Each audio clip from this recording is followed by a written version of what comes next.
And you are live. All righty. If I could get approval of our previous meeting minutes. Motion to approve previous minutes. Second. I have a motion and a second. All in favor? Aye. Aye. We have two pieces coming before us today. The first one is, as soon as my computer speeds up. Here we go. Ordinance authorizing the Director of Public Service through the Office of Purchasing Agent to purchase miscellaneous supplies, services, repair parts, and labor for the machinery and equipment used to repair the vehicle fleet of the city for a period of 1 year, authorizing payment therefore and declaring an emergency. Mr. Lotto? Or do I have Mr. Lash? Actually, I'm going to speak Oh, on okay, behalf Shelley. of this. Okay. Thank you, Madam Chair and members of committee. So before you essentially is a no bid ordinance for motor equipment. Motor equipment is a very unique division in the city of Akron. A lot of times we don't carry much inventory of the repairs that need to be made at the pieces and parts that need to be made to our motor vehicle fleet.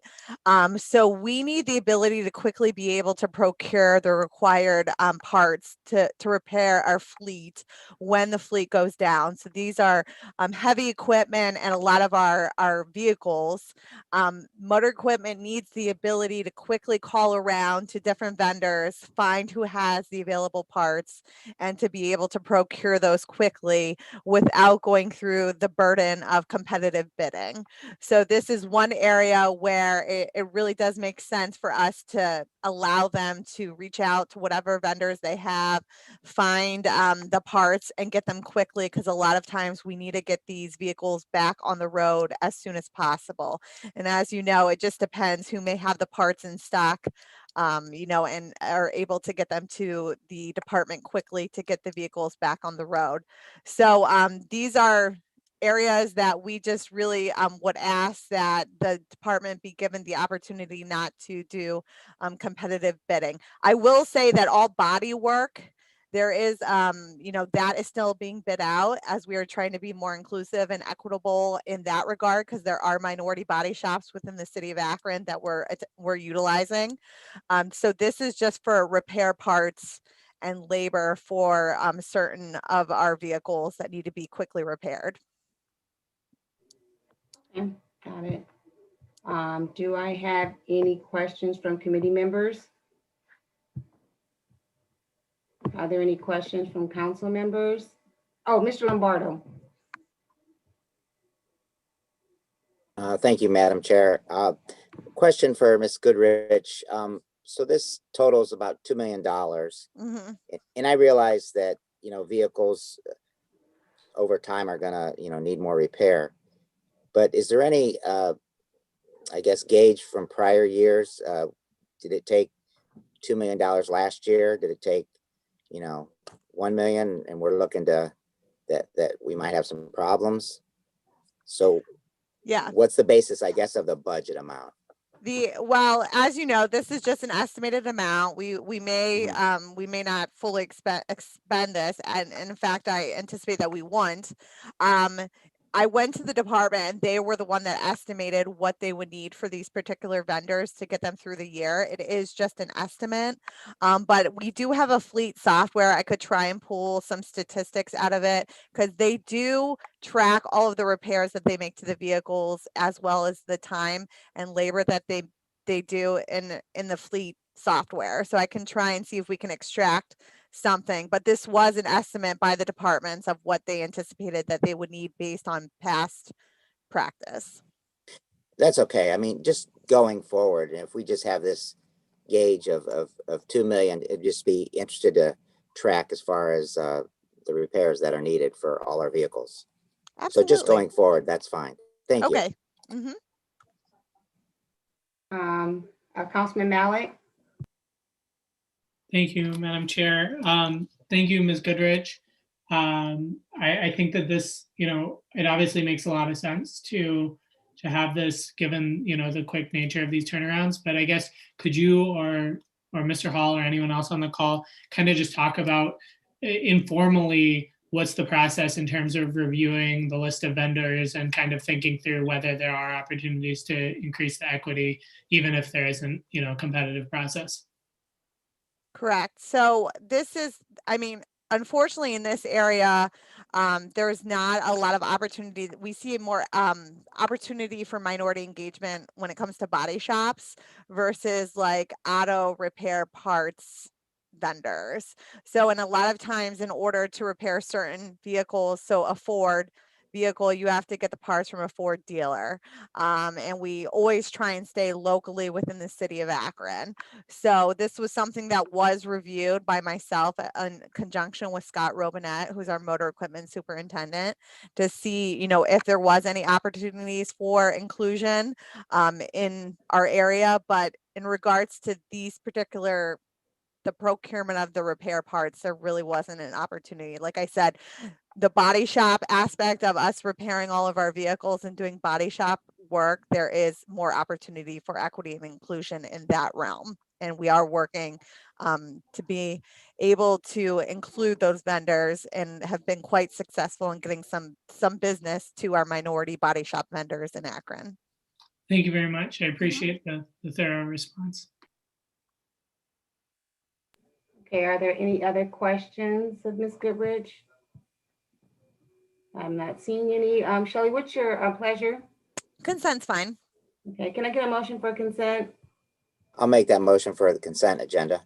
Okay, I have a Second. motion and a second, all in favor? Aye. Aye. Ayes have it.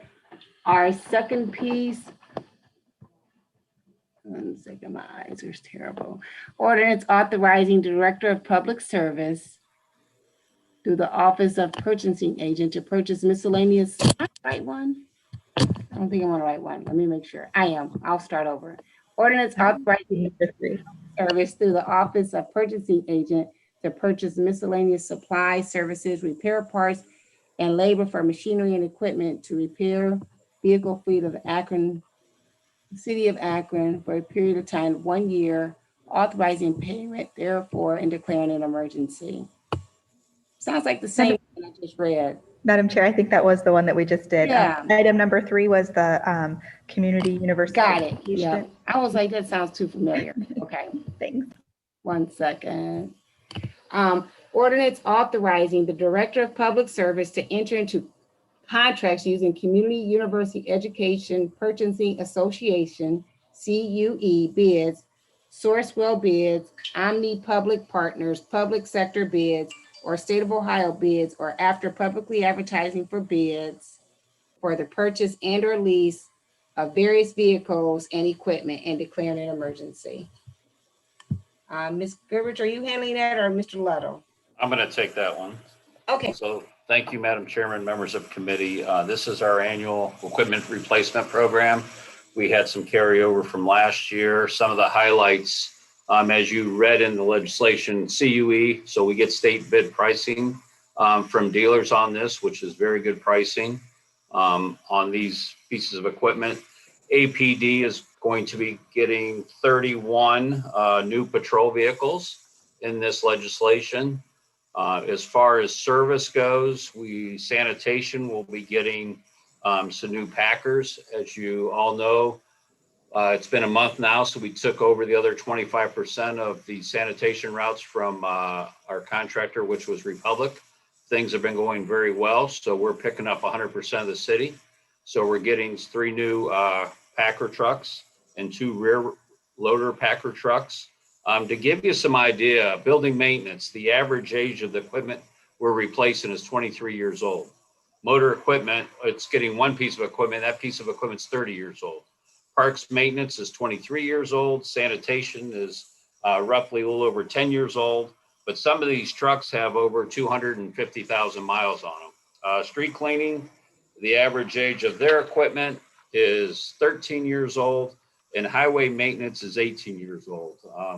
The oldest piece of equipment in highway maintenance is we have a 10-ton Mack dump truck that's 32 years old. We probably should have retired that with John Valley last week, but we're going to retire it this week. So that's just some of the highlights of some of this equipment. And with the passage of IT4 a few years ago has allowed us to replace a lot of this equipment, which obviously the newer equipment we get into our fleet, the less repairs you will need in the previous legislation for repair parts. So with that, I will take any questions. Okay. Do I have any questions from committee members? No committee members. I have a question from Councilwoman Amobian. Yes, Mr. Ludlow, these items were all on the capital budget report that we reviewed earlier, I don't think it was broke down specifically, ma'am. but it was, most of these were included in many of the items. So this is what we were told that we would see again when it was Right. time to approve. Okay, thank you. You're welcome. Okay, do I have any other questions from council or committee members? I don't see any. Do you see any, Sarah? I don't think I see any. I do not see any hands raised. What's your pleasure, Mr. Little? The consent is fine, ma'am. Okay, can I get a motion for consent? I'll make the motion for consent agenda. Okay, I Second. have a motion and a second, all in favor. Aye. Aye. Ayes have it. We have nothing else coming before us, so we are adjourned. Thank you. Okay. Our next committee meeting will be at 2:15, and that's the Public Safety Committee meeting. Those committee members are Kamer, Samples, Swirsky, Malik, and McKittrick. So we have just a few minutes till we can get started with that. Thank you. I'm going to leave the stream live, so I'm going to mute everyone.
Okay, it's 2:15. Mr. Chair, are you ready to begin public safety? Yes. Okay. Ready when you are. All right, thanks. Thank you, Sarah. So I like to call a public safety meeting to order. All committee members are present except for Councilman Swirsky. We did hold a meeting last week. Can I get approval of those minutes, please? So moved. Second. All in favor? Aye. Aye. Anybody opposed? All right, thank you. Moving forward, we do have one old piece and then we have two new pieces on our agenda today. We'll go ahead and read in the old piece offered by Councilwoman Samples. Ordinance amending, supplementing Title VII, Traffic Code, Chapter 70, General Provisions, Article 4, impounding, Section 70.52, motor vehicle pounds, in order to add 2 towing companies in the city's towing districts and declare an emergency. This is in regards to the alternating 2 companies on our tow districts. I did invite a few members of the Akron Police Department to speak on this. I reached out to Captain McCosey and Lieutenant Simcox to get the input from the police department. So I'll start with, I don't know if Captain McCosey or Lieutenant wants to start.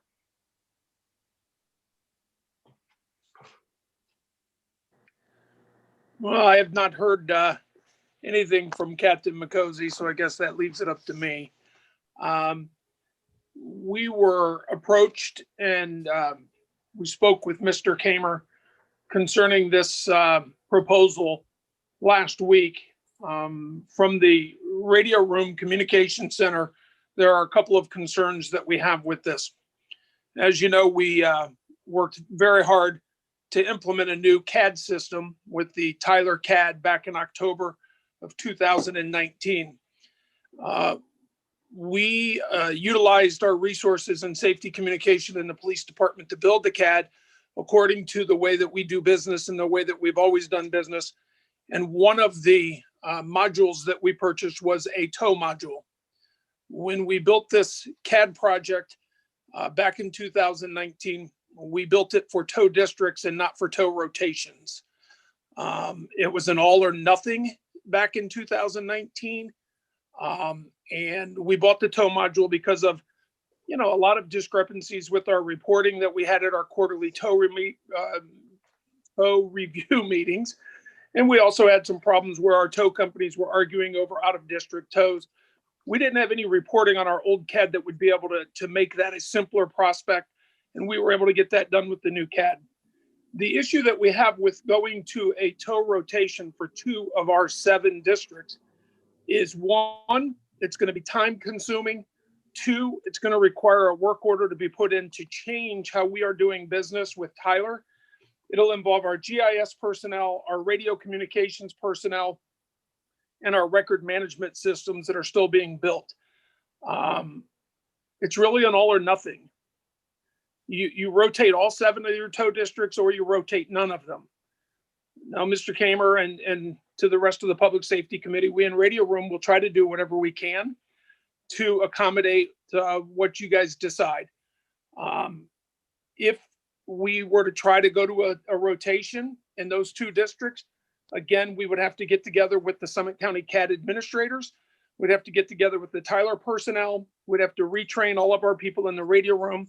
And we would have to test whatever configurations we would have to change in this CAD. Short of that, if this were to go into effect immediately, we would regress back 5 to 10 years and be doing tow rotations on pen and paper. It's going to lead to more human error. It's going to impact our accuracy of our reporting. And my fear is it's going to take the tow companies back to where they bicker about out of district tows and the amount of tows that each company has. I have Chris Singh, who is our CAD administrator on this call. And as of course, you guys know, Captain McCosey is very, very knowledgeable about these issues. Thank you, Lieutenant. Before I take any questions, I'll call on Captain McCosey just in case he has any further comments. Yeah, thank you, Mr. Chairman. I think that Lieutenant Simcox summed it up pretty nicely. Our concern really is to make sure that we're doing it the way council would like it done. This is all based on ordinances and the rules that are written into ordinances, and we sort of comply with that. I can tell you from my own experience, having worked with the tow committee in the IT department when we were generating the reports, that is the issue. The issue is making sure that we make the fewest number of errors. minimizing or eliminating errors on which tow company goes to what calls. And this really does set us back a good ways. One of the big factors in buying the tow module when we got the CAD was that it would eliminate those errors. So now we're put in a position where we're going to have to either go back to pen and paper after having done that, or rework the CAD, which is going to be expensive. So we leave it up to you on what the decision is, and we will work out whatever we need to work out. But we did want you to know what was involved there moving forward. All right, thank you, Captain. Real quick before I go to questions, Lieutenant Simcox, I don't have it in front of me, but I know I worked with you a few years ago and you worked with council. What was the cost of that program, if you do have that? The Tyler CAD? Yeah. I have it was millions of dollars. I don't have the exact number. Captain McCosey and the services, as the person in charge of services may know, but probably over $3.5–4 million when it's all said and done. We paid for this CAD. I cannot tell you the breakdown for the tow module, but I do know that it was a big piece of this for us in the center. We do a lot of tows in the city, and we cover a lot of square mileage. So I know it was an important part of this piece. All right, thank you, Lieutenant. We'll see if we got any council members on the committee that has any questions first. We do have Councilwoman Samples, please. Thank you, Chairman Kamer. I'm not sure, Lieutenant Simcox, if you were able to listen in on our meeting last week during committee as relates to the towing districts. One of the many issues that came up outside of the equity piece, which is the most important here, is the fact that we have a system that has operated this way over 50 years. And my understanding is we as council are looking to change that to be more inclusive, keeping safety in mind. That's one thing I'm not sure if you listened in on a meeting last week, but I'm also listening to you say it would take a little while to change that CAD system. If you could put something together for us, showing us how long something like that would take. I don't want to call this just semantics, but we need to know how long that takes and what is required for that to change a system where it can be more inclusive, because we can't in one breath say we want to be inclusive and we want to change a system that hasn't been changed in over 50 years. But now we're being told that if we change that system, we're going to go back to pen and paper. So if you could put something together for us to show how we can transition into that, I think that would be very useful and helpful to us as we sit as a body and try to figure this system out where it's inclusive to everyone, and not feel like it's being a disruption to the system. Yeah, I appreciate that, Councilwoman. I did not see your committee meeting or your council meeting last week. I was unaware of this until it became kind of more publicized in the last week. Again, in terms of the equity and the inclusiveness, as a radio room supervisor in the communications center,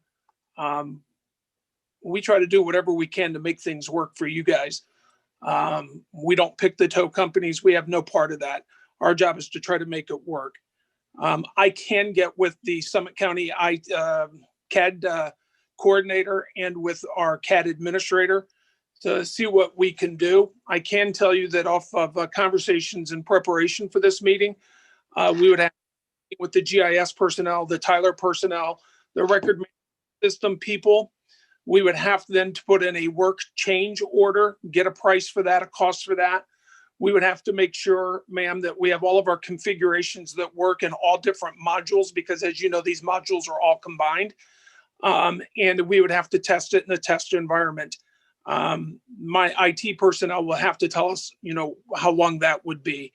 But I do appreciate it. And again, we want to do what we can to help you guys. Thank you. Thank you. We'll move on to Councilwoman Mobian. Thank you, Mr. Chair. Mrs. Simcox, can you explain to me that we've invested in a $3 million piece of equipment that's not nimble enough, that we have the toll districts all outlined in the system? Because I'm trying to understand, if you have all 7 districts outlined in your CAD system, why would it matter whether you had the same operator or another? So, Ms. Amobian, it's not about a label on a map. It's about how it was made. When we sat down with the people that were building our CAD back March and April of 2019, it was either you do a tow rotation for all of your city or you do your tow districts. As you guys have said, we've done tow districts in the city of Akron, well, for all 25 years of my career, for as long as I can remember. So it was the natural move for us to do the tow districts, to work with Wendy Doyle and Alex Bryan and GIS to make that work, and to get all of the corresponding modules that would work with that, both that we already have and that we are going to be getting in the future as we continue to implement new parts of this CAD. So though I'm not an IT guy, I can tell you that what we see on the surface does not correspond to what is going on behind the scenes inside of that computer and how it works. But we had to choose between tow districts or tow rotations. You couldn't do both. It was an all or nothing. And this CAD was built for the way we've done business for 50 years. So, Mr. Chair, if I may, please. Sure. Could you explain to me what a toll district versus a toll rotation would be? I'm not understanding, because I thought we had towing companies assigned to districts. Correct. Is that the way it's laid out in the CAD system as well? Yes, Ms. Mobian, it is. We have 7 tow districts, and there Right. is a tow company assigned to each one of those districts. Okay. So They don't what- rotate. I don't understand what you mean, rotate. What do you mean when you say? If we were to do a rotation, it would mean that the first call came in would go to Bowers. The next call that came in would go to Stan's. The next call came in would go to Miller's. And it wouldn't matter where in the city that call came from. That was what you would do. You would do this rotation, one tow company after the next. That's a rotating setup or a rotating method. The tow district method was we draw a map, and any tow that comes in for anywhere in that area of the map goes to Stan's. And then here's another district goes to Bowers, and so on. So that's what that's about.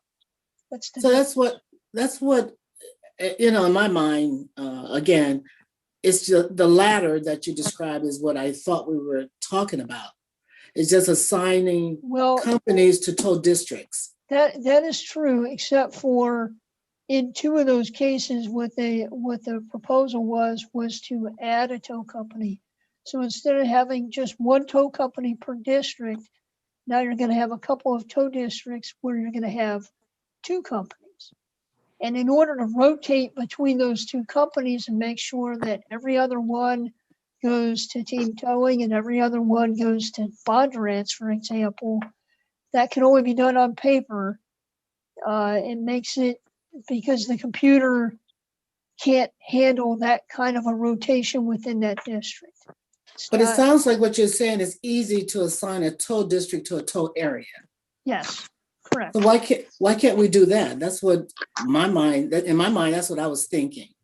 So if it's easy for us to do that, why all we're asking, at least I've been asking, and again, maybe I didn't read these proposals the way that you're presenting them, is that those 2 companies that have 2 towing districts each would choose which one they wanted to keep, and then the other 2 would go to new vendors. Now, if that happened, it would be an easy change. Is Yeah, that the case? Councilwoman, if I may, Sean Bowman with the Law Department. I think what you're describing is not what the proposed legislation says. The proposed legislation said that 2 districts would share between 2 companies. I believe what the police department is saying, they don't find that feasible. I don't think they're giving an opinion on which companies should have what districts, or your ability to take a company out of a district and put a new company into a district. That is certainly within council's ability. But what I think they think is unfeasible, and myself, I also mentioned I am the chairman of the Towing Review Board as the mayor's appointee. And I agree with the folks from police that spoke today, is that it would be very difficult to make sure that a tow district is properly divvied up. One tow district is divvied up between 2 companies. That would be very difficult to do. But what you're saying is something that council could do, but that is not what the proposed legislation says. Okay, then what I would recommend, that's why I wanted to talk with Mr. Kamer beforehand. So what I would recommend, which seems very simple and just no brainer, is that whatever this discussion we're having about how costly it would be to do all of these CAD changes and GSI and all of that, that has never been where I've been. I've always been that we have 7 towing districts. Let's have 7 different vendors. And if we do that, it would just be a no-brainer. We just assign another vendor to one of those towing districts that one vendor currently has 2.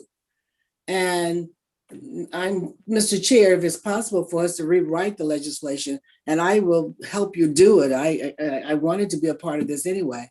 But no, I was never thinking that they would share.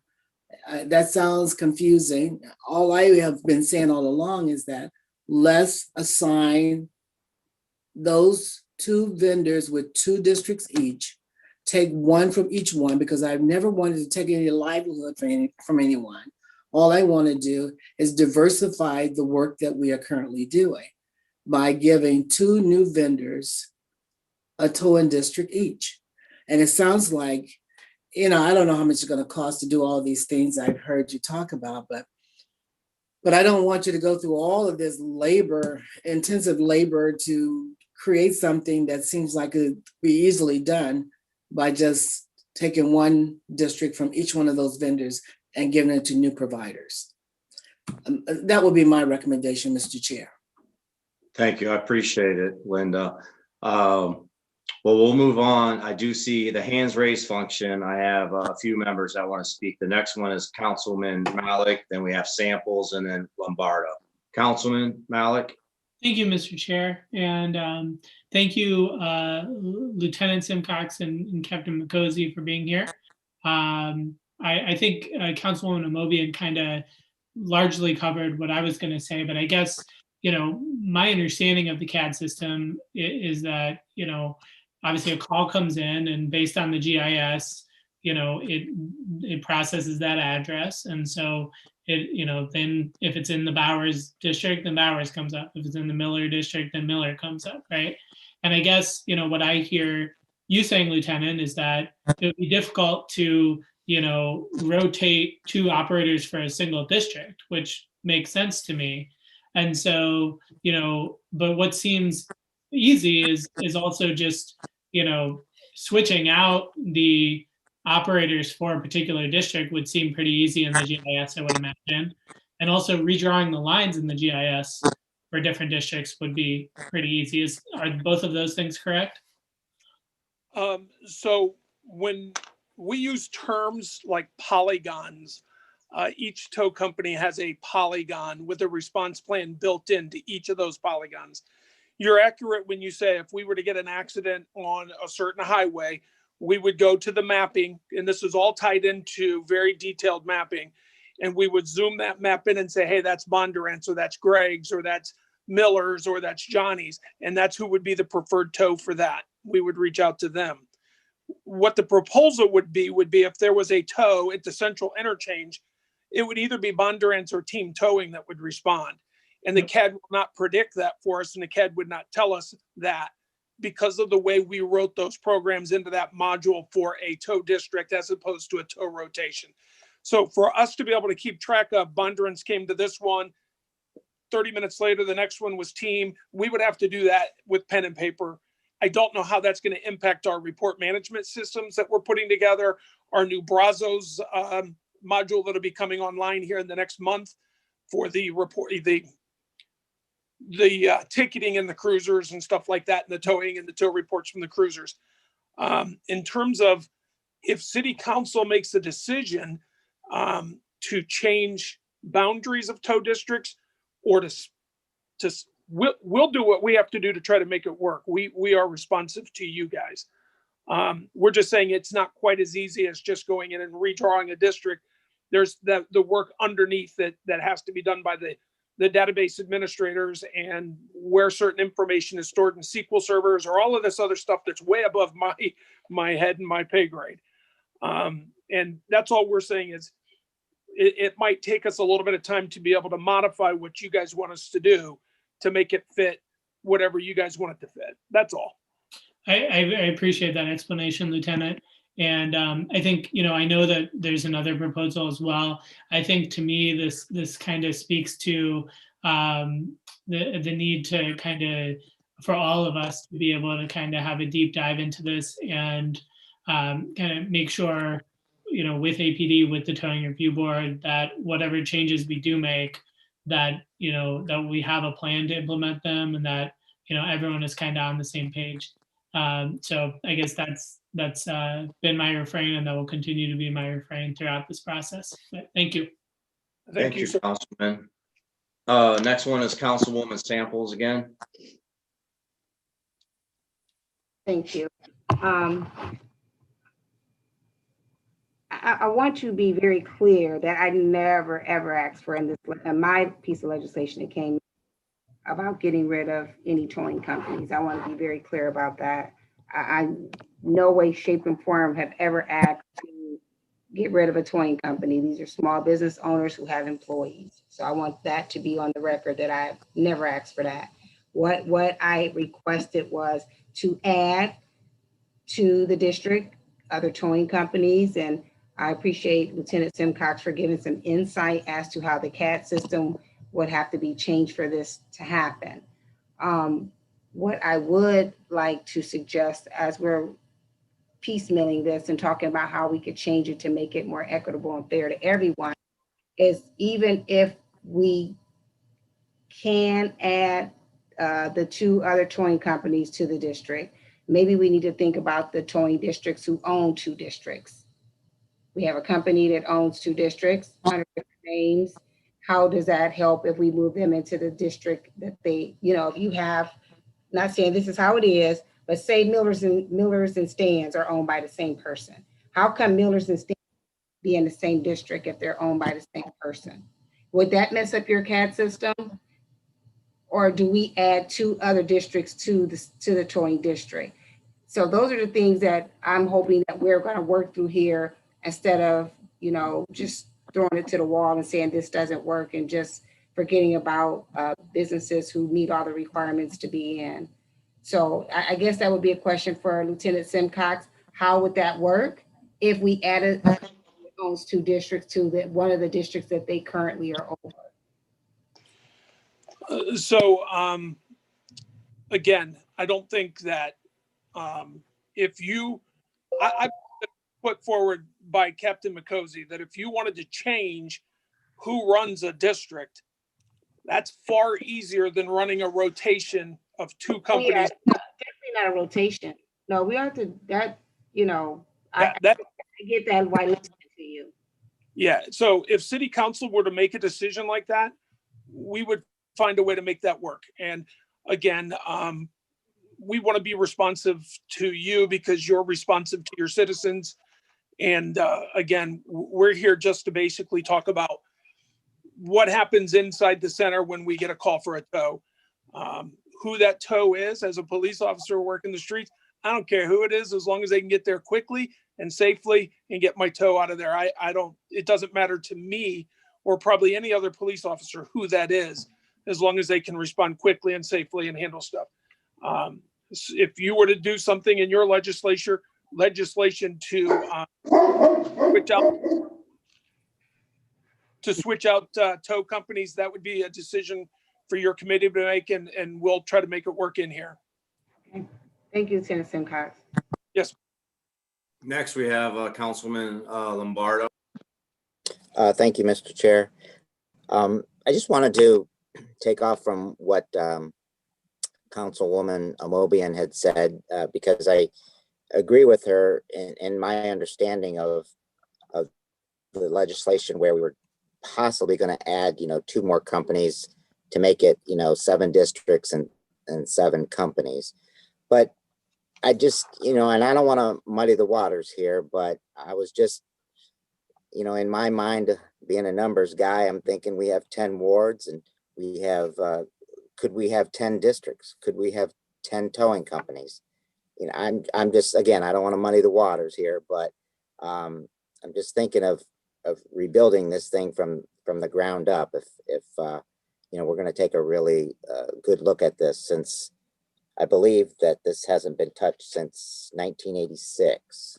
So, but I appreciate Councilman Kamer, all the work that's going into this. Obviously, I just don't think a decision is going to be made today, but again, just wanted to throw that suggestion out there. Thank you. Thank you, Councilman. I don't see any other hands raised. So I'll ask the sponsor of this piece of legislation, what would you like your wishes? Oh, I see Councilman Neal. Before you make that, Councilwoman Samples, hold on. Thank you, Mr. Chairman. I didn't know it was open to other members of the committee.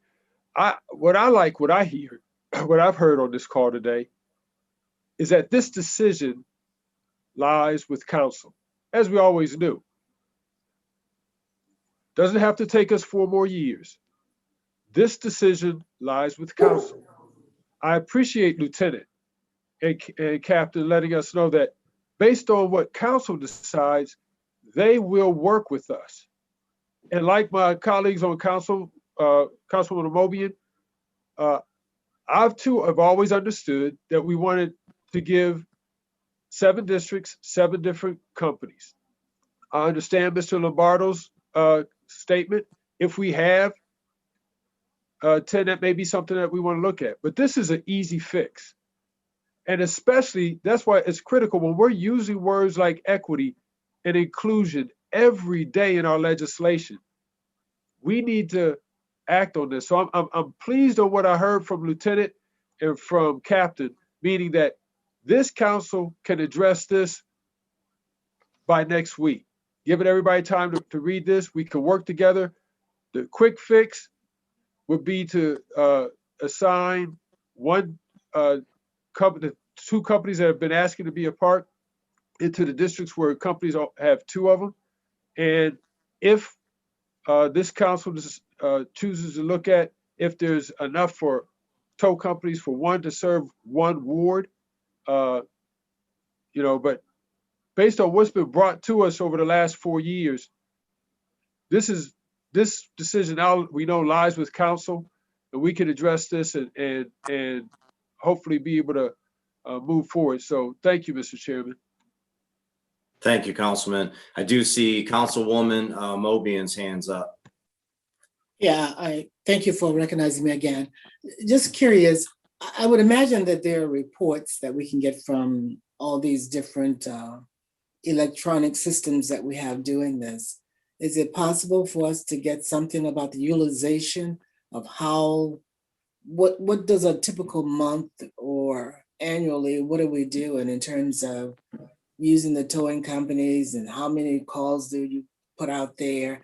I don't know, Mr. Simcox, is there a way to get reports out of the system? I would imagine you do that all the time, but I'm just curious if we've had some. I don't recall what it looked like. Yes, we can do reports We have been producing reports for the quarterly tow review board, Okay.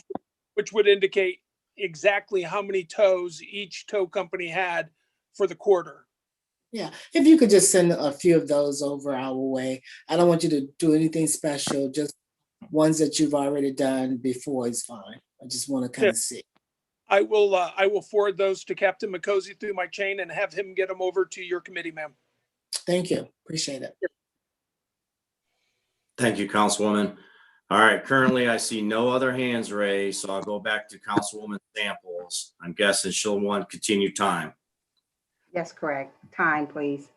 All right, thank you. We'll continue time on this. I don't believe I have to vote again. Do I have to, Sarah? You can continue to take time, yeah. Okay, thank you. All right, that's our old piece. Now we do have two new pieces in front of us. Our first piece is offered by myself, Councilman Kamer, and Councilman Fusco.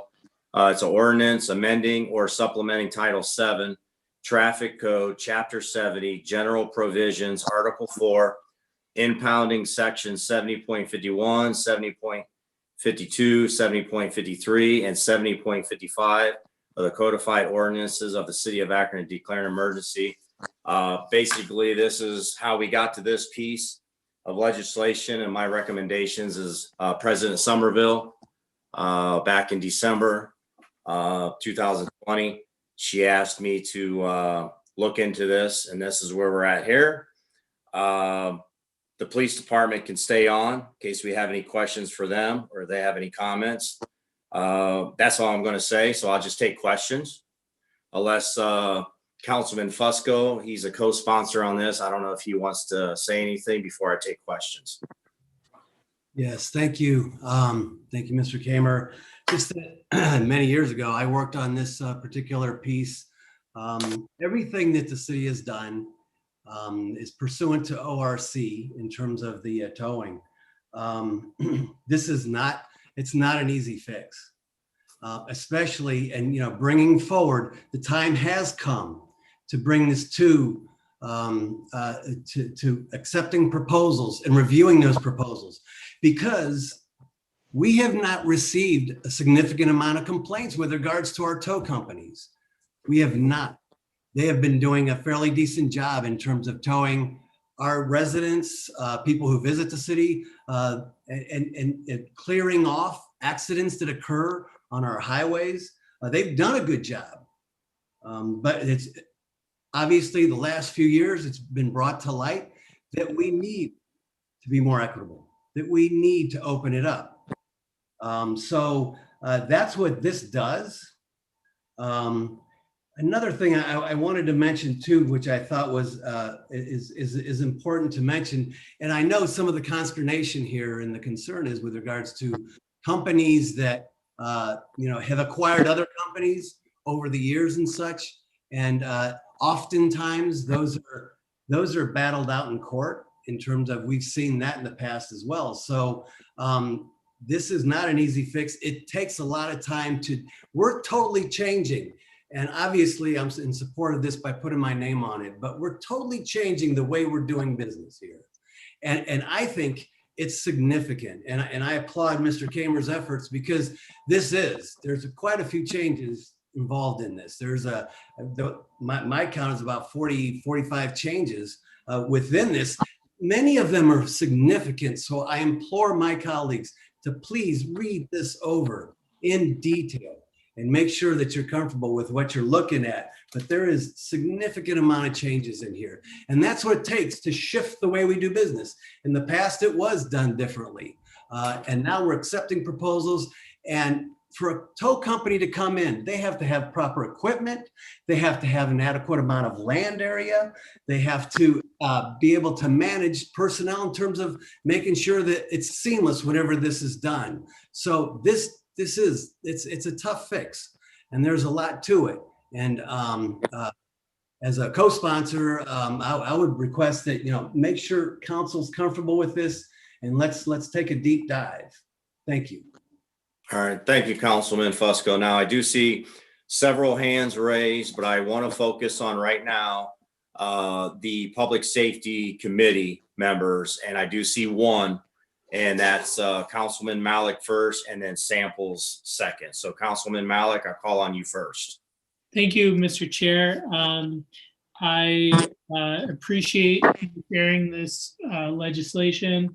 To Mr. Fusco's point, it is long, and there are a number of changes. So I did have a couple initial questions for you.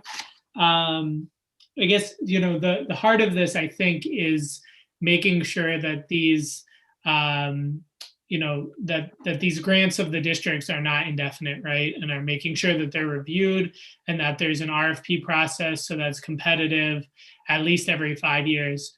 So is that the intention? And the way I read the legislation, it says, beginning in the year 2022, City Council shall review the districts, including the assignments thereof, at least once every 5 years. So I guess as I read that, it says that sometime in the next 5 years, these need to be reviewed.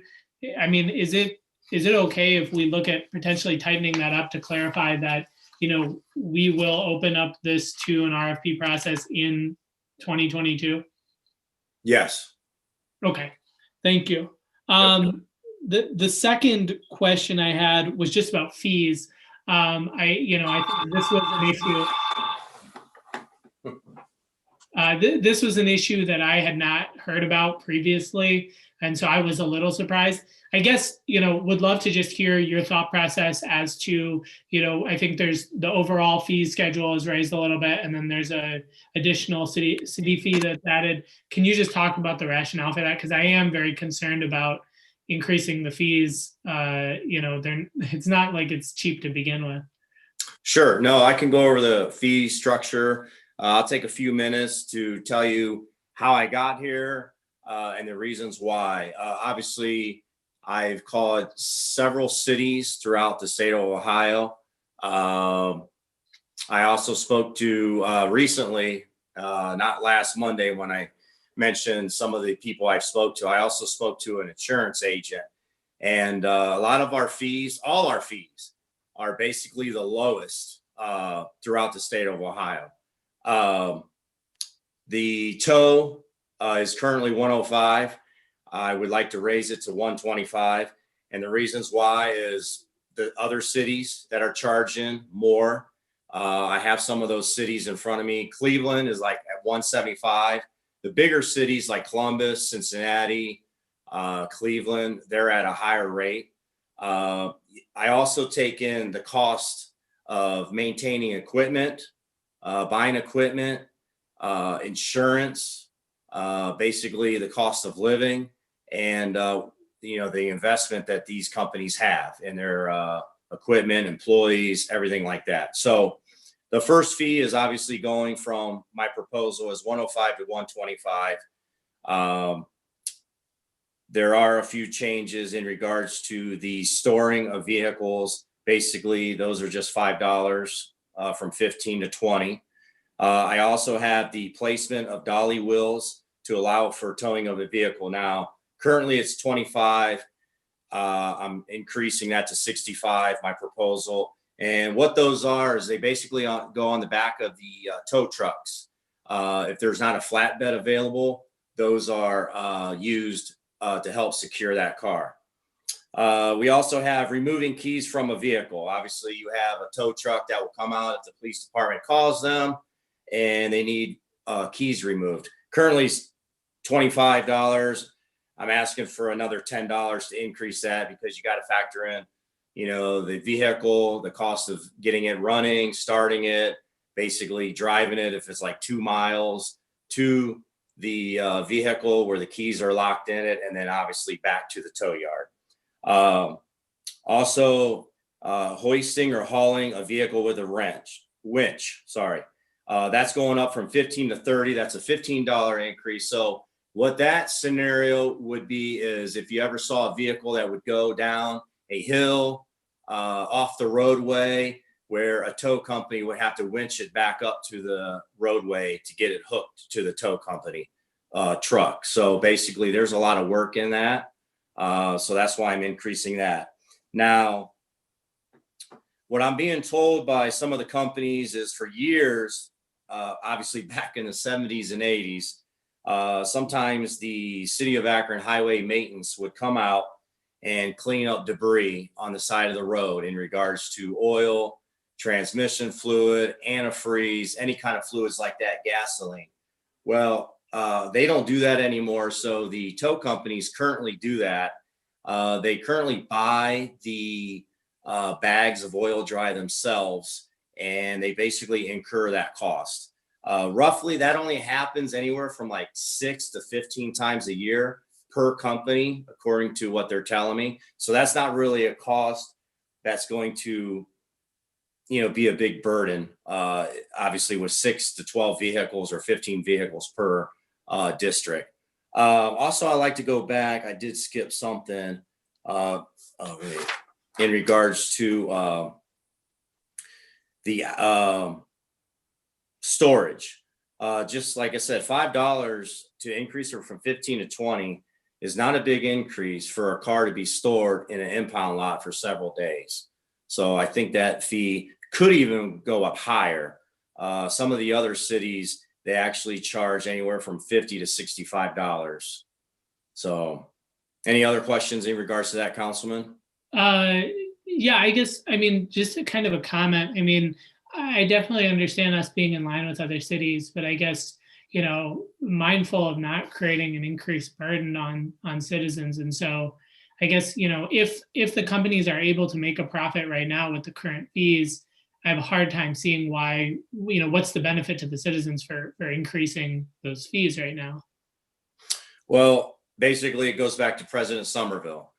She told me to basically really take a deep dive into this with my research in regards to what other cities are doing and charging or allowing the companies to charge. That's where I came up with the fees. Also, these tow companies, not just the ones that tow in the city of Akron, there are companies that I talk to that are outside of Summit County, and they are hurting right now, just like the citizens, the motorists, because of COVID. A lot of people are staying home in 2020. So a lot of those numbers, if Lieutenant Simcox did a comparison, I'm sure they're way under in 2020 to 2018 and 19. So these fees are basically what I'm bringing forward just to kind of stay in line of what's going on in regards to what other cities are doing. And that's where I come up with the fee structure. I appreciate the explanation, sir. I guess just the last comment that I had, like Councilman Fusco said, this is obviously a deep dive here. And, I think that I know that a number of the, obviously Councilwoman Samples has been working on this. I know that a number of the other council members have, visited the different tow yards and want to weigh in. Again, I think that it's important for council to have some consensus on this and to be able to move forward in a way that, all of us can kind of be on the same page. I really think it would be appropriate if we set aside some time, to give us maybe a week or two to kind of digest this a little bit more, but have a special meeting where everyone can kind of put their thoughts on the board, use this as a template or as the base, and then make some adjustments to make sure that everyone's on the same page. So that's just my suggestion, because I'm sure there are. I think this is a great start. I think we have to open it up. I think that but I think that how we do it, I think is important. Okay, thank you. No, I agree. I'm not asking for passage today. This is something that's a proposal with my recommendations, what I think is best for the city moving forward. Hopefully we can build upon that. I'll go on to some more committee members from the public safety, and that's Councilwoman Samples. Thank you. Probably in section 3, I'll start there with A, same as Councilman Mallett. Is there a way that we can possibly think about maybe rolling these fees to come out maybe in 2022? Just a suggestion. I'm just concerned because of, us being in a pandemic that we're in. We have people who don't have jobs, can barely buy groceries or pay rent, and then the city raising fees, towing fees up. So that concerns me greatly. So if we could think about maybe rolling that out in 2022. I would definitely want to have a further discussion about that. I'm trying to read it off my phone because my laptop just did something weird. I think there's something about the power and duties of the towing board. Can you speak to that? It seems like there's going to be a lot of changes in that part of the section. Sure, Councilwoman, I will. So, and if there's any questions and I missed something, please ask any council member. So obviously being on the tow review board since 2013, we do have a duty to review the tow industry in regards to the daily operations, along with the Akron Police Department and other members that are specified in there. I just think it's good moving forward to add to that tow review board. Obviously, they can give recommendations moving forward. They're involved with the daily operations, with the companies, with the Akron Police Department, with the fire department, anything like that. So I think giving them more duties is the appropriate thing.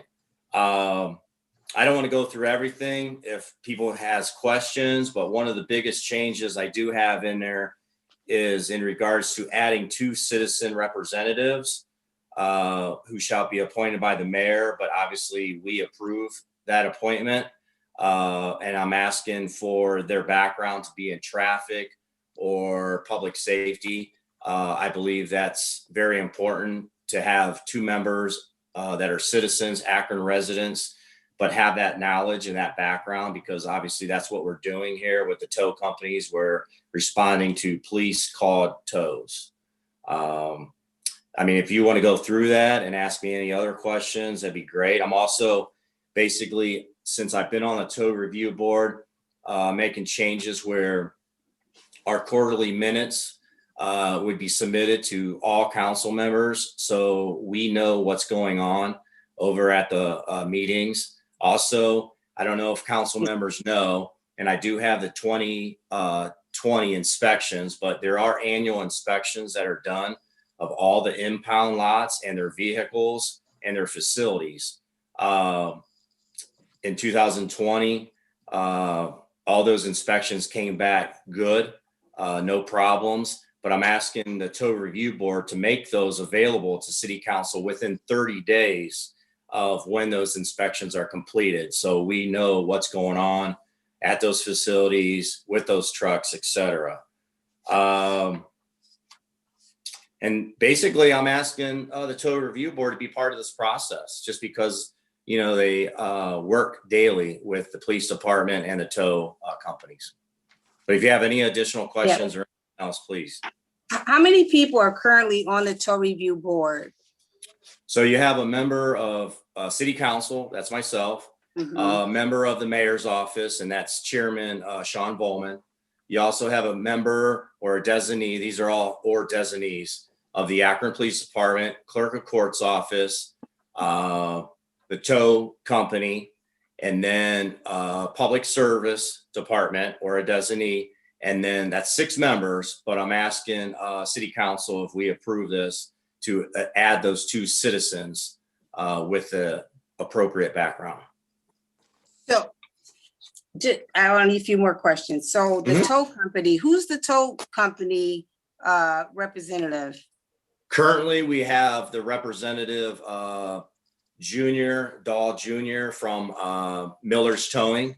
He's currently the representative for all the towing companies. Now, I also have in there that I'm asking that individual or any representative from the towing companies, whenever they have voting power moving forward, that they would abstain from certain voting that involves the companies. Okay. Yeah. I think that's definitely appropriate to put in there. And then on to letter G. What section? We are on page 4. This is section, I believe we're in section 2 maybe of G, where it talks about vehicle pound facilities. Yes. Okay.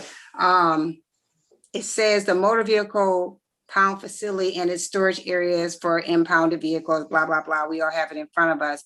But it reads to me as if a towing company does not own the parcel of land where their facility is located. They are exempt from being a part of the towing district.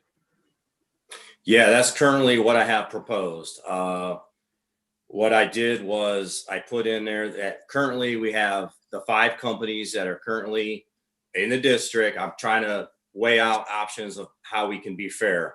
That you own your own property, and also it says in there contain on one parcel or adjacent parcels. Now the reason I put that in there is I don't think we currently have that, but if a motorist goes to an impound lot, and this is just an incident that happened with another city or a tow company in another city that brought me to this, is they show up to the impound lot and they're there to retrieve their car, and the company says, well, it's around the block, a couple streets, because they have another storage facility. So I want to make sure all the storage facilities are at one location. I just want to specify that in there. Okay. Because I don't think it's right for like this one company, and it's not an Akron company, explained to me where, motorists might show up, say, I'm here to get my impounded car. And next thing you know is they drive off and they have to go a couple blocks to get it because it's at another facility. Okay. Yeah, I mean, it's like that in New York, but New York is way bigger than Akron because it's just huge up there where you have to go for miles to find your vehicle. That G concerns me because it almost seems intentional. Like we're saying that because you don't own the parcel where your company is, you can't be a part of the district, but they have meet all the other requirements. Clearly, whoever they're leasing from knows that that's the business that they're operating on, a parcel or a building that they're leasing. It's almost like saying that First Energy can't be in the building they're in because we shouldn't do business with First Energy because they're leasing the building that their headquarters is in, or saying that we shouldn't do business with Huntington because they lease the building structure in which they're doing banking business in. So that concerns me because it almost seems intentional. Not saying it is, just saying it seems like it. So we should really kick the can and talk about that. That really, really concerns me.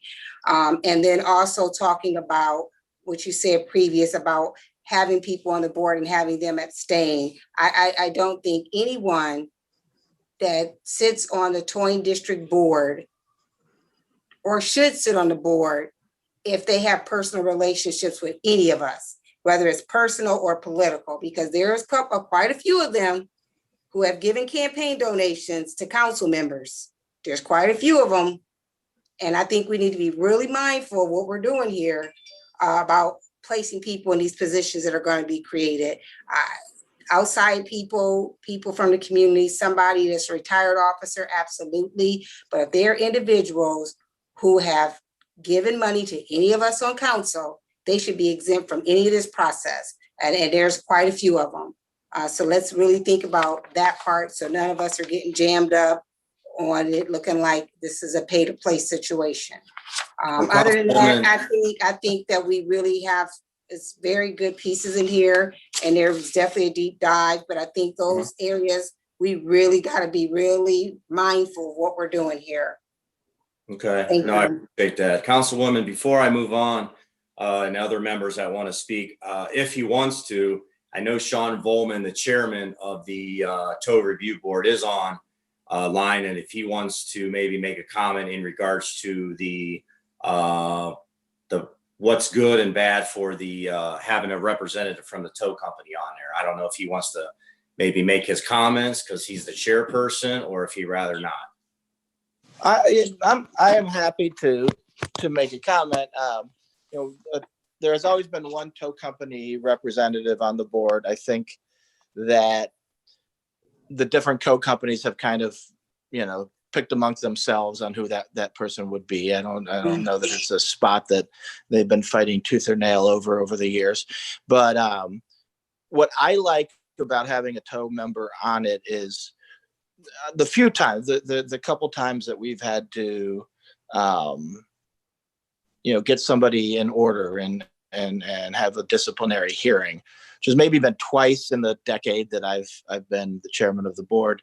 The tow company representative, deciding in both times, agreeing with the discipline. I think that meant something. It wasn't just an attorney, who works for the mayor and the city councilman and the clerk of courts, making that decision in a bubble.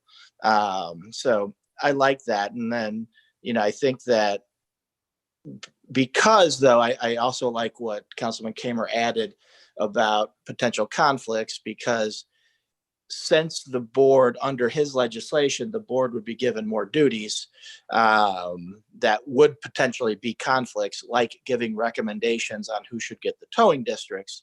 That is certainly something that I think a tow review board member should sit out of. But on with the duties that the board currently has, I like having a member on it, and those duties would exist under these changes as well. So I think, as long as they can, we can make sure that they're not voting on things that directly affect them. I like having a tow company member on the board. Thank you, Sean. I appreciate that. We'll move on. I do see no other public safety committee members that have their hands raised. I do see the next person is Councilwoman Omobian. Thank you, Mr. Chair, for recognizing me.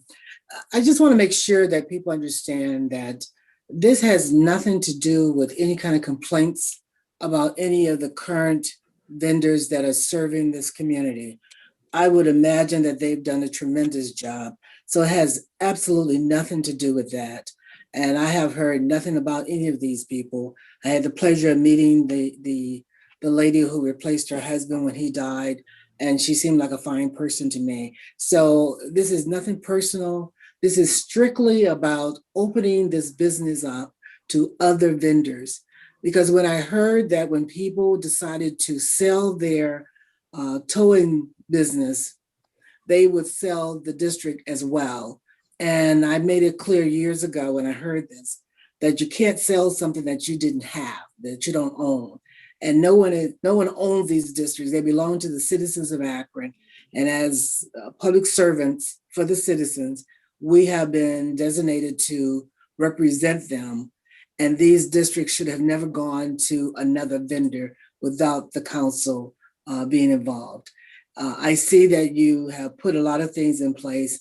I too, as Councilwoman Samples indicated, I have problems with G, because as long as you have insurance and you are saying that you have towed these cars and you're going to be responsible for managing them, controlling them, making sure that they're in a safe place, then wherever you have property that you're renting or whatever you're doing, you just have to make sure that they're in a safe location and that you're responsible for these vehicles until the proper owner takes possession. And so as long as you have that, because I don't want us to put things in legislation that's going to anyway make folks who may be interested in looking into this, make it difficult for new vendors to be considered. The other thing I want to make sure of is that,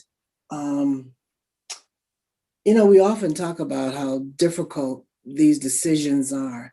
And I appreciate the work that you did, Councilman Kamer. But there's nothing really difficult about this, folks. I mean, it's a lot of time consuming reading and adding things to it. But sometimes when we add the word difficult to something, we make it seem as if, that only certain people can either do it or take advantage of it or whatever. All we're trying to do is look at what we've done, the practice that we've engaged in for years and years and years. And it looks like you did this by comparing what we're doing to other cities, which is nice that you took the time to do that, and I appreciate that.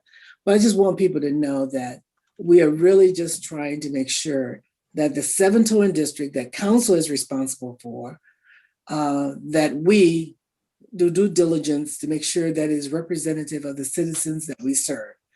The other thing I want to question, you're making a recommendation to add citizens to the board. Why can't the council approve them as opposed to the mayor? Is there a reason why the mayor needs to approve citizens that are recommended by council? Common practice that we do for everything?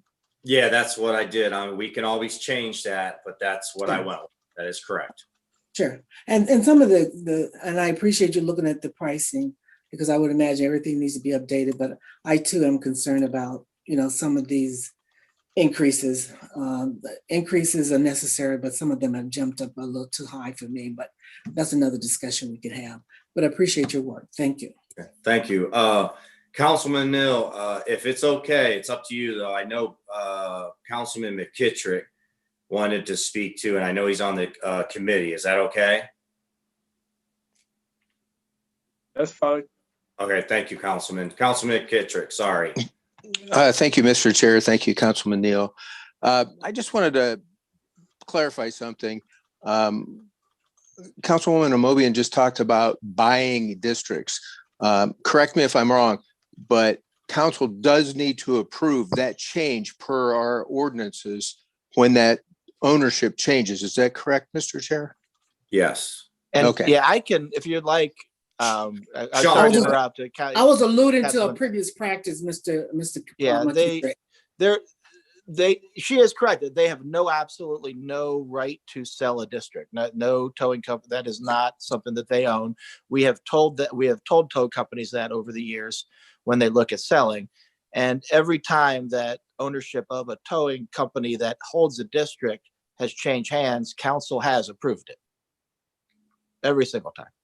Okay, thank you. I thought that from what was said is that was the practice, and which has never been the practice. So thank you. I'm not saying that they didn't add price to they may have tried to sell it, but they didn't have the right to, what the price was or.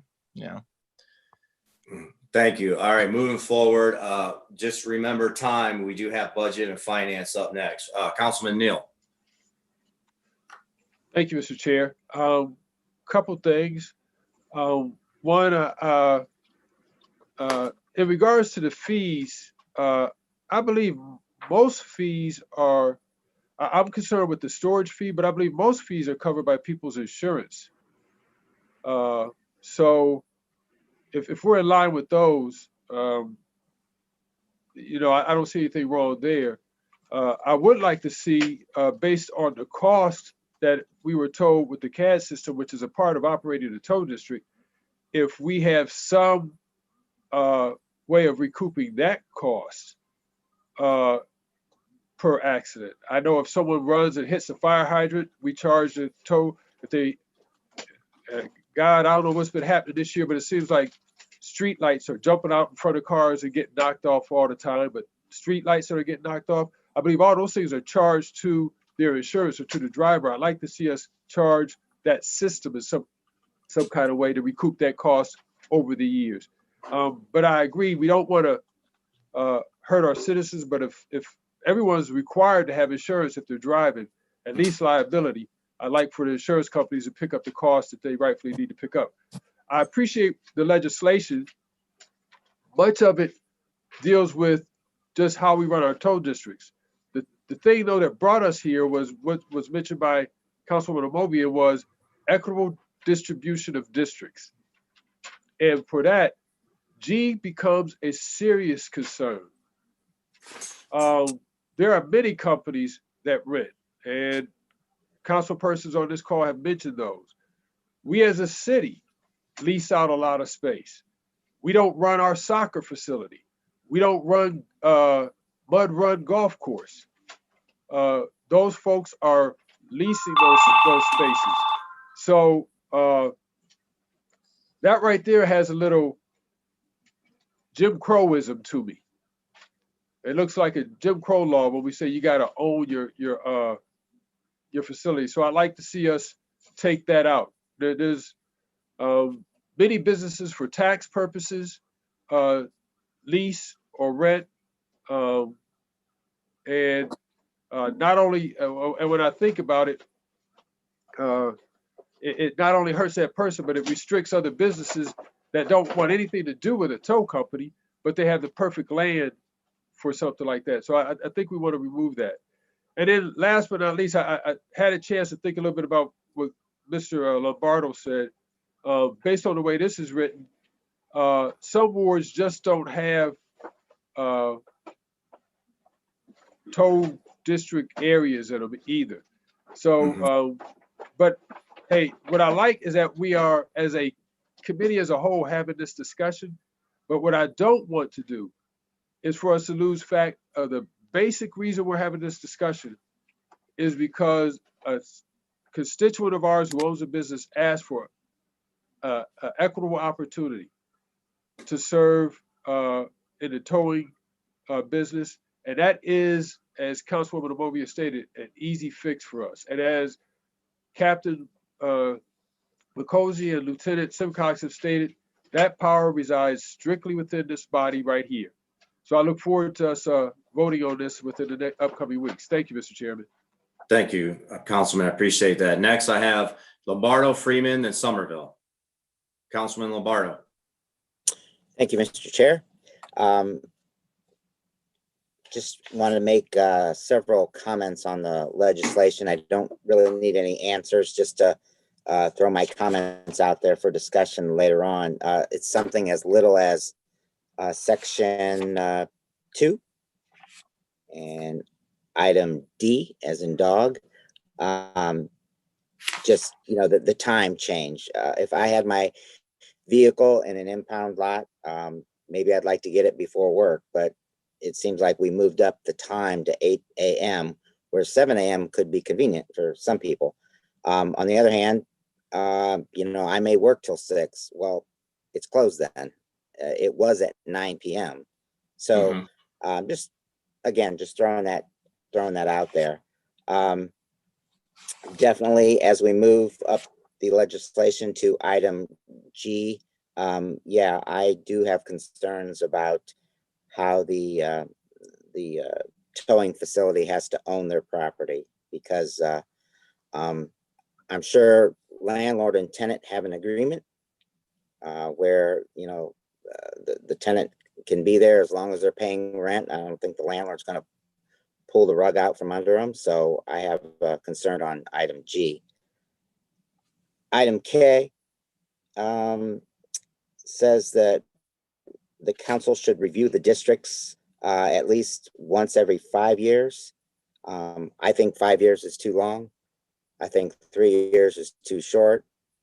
So my suggestion would be for 4 years on that. And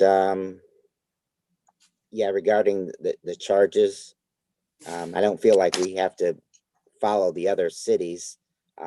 Sometimes I'm okay with, you know, $5 here, but or $10 there, but some of these increases, just, you know, would like to discuss further on that. And that'll be it. Thank you.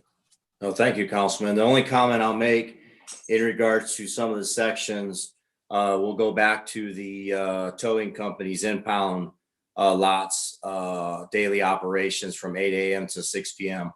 Now, even some of the current companies are kind of mixed on that. Some of the companies would like to stay open later, 7 or 8 o'clock. So they are mixed on that time. But also, I'll just throw out there the fees. Obviously, the fees also pay for the employees, the lights to be turned on, the heat during the winter, etc. So I know the fees are a concern, but we just have to make sure these companies are making a profit, but also, you know, they're not doing this for free. But no, thank you, Councilman. Thank you. Councilman Freeman. Hey, thank you. Thanks for your work here, Councilman Kamer. I will go back to G, and this is just because we kind of had history of this over in the southwest side of Akron. Oh, I want to say 2010, 2011. We did have a company that served this area over here, and they did lose their property. And when they lost their property, they then subsequently lost the business over here. It was a family-owned business. I think it was the mother who sold the tow lot.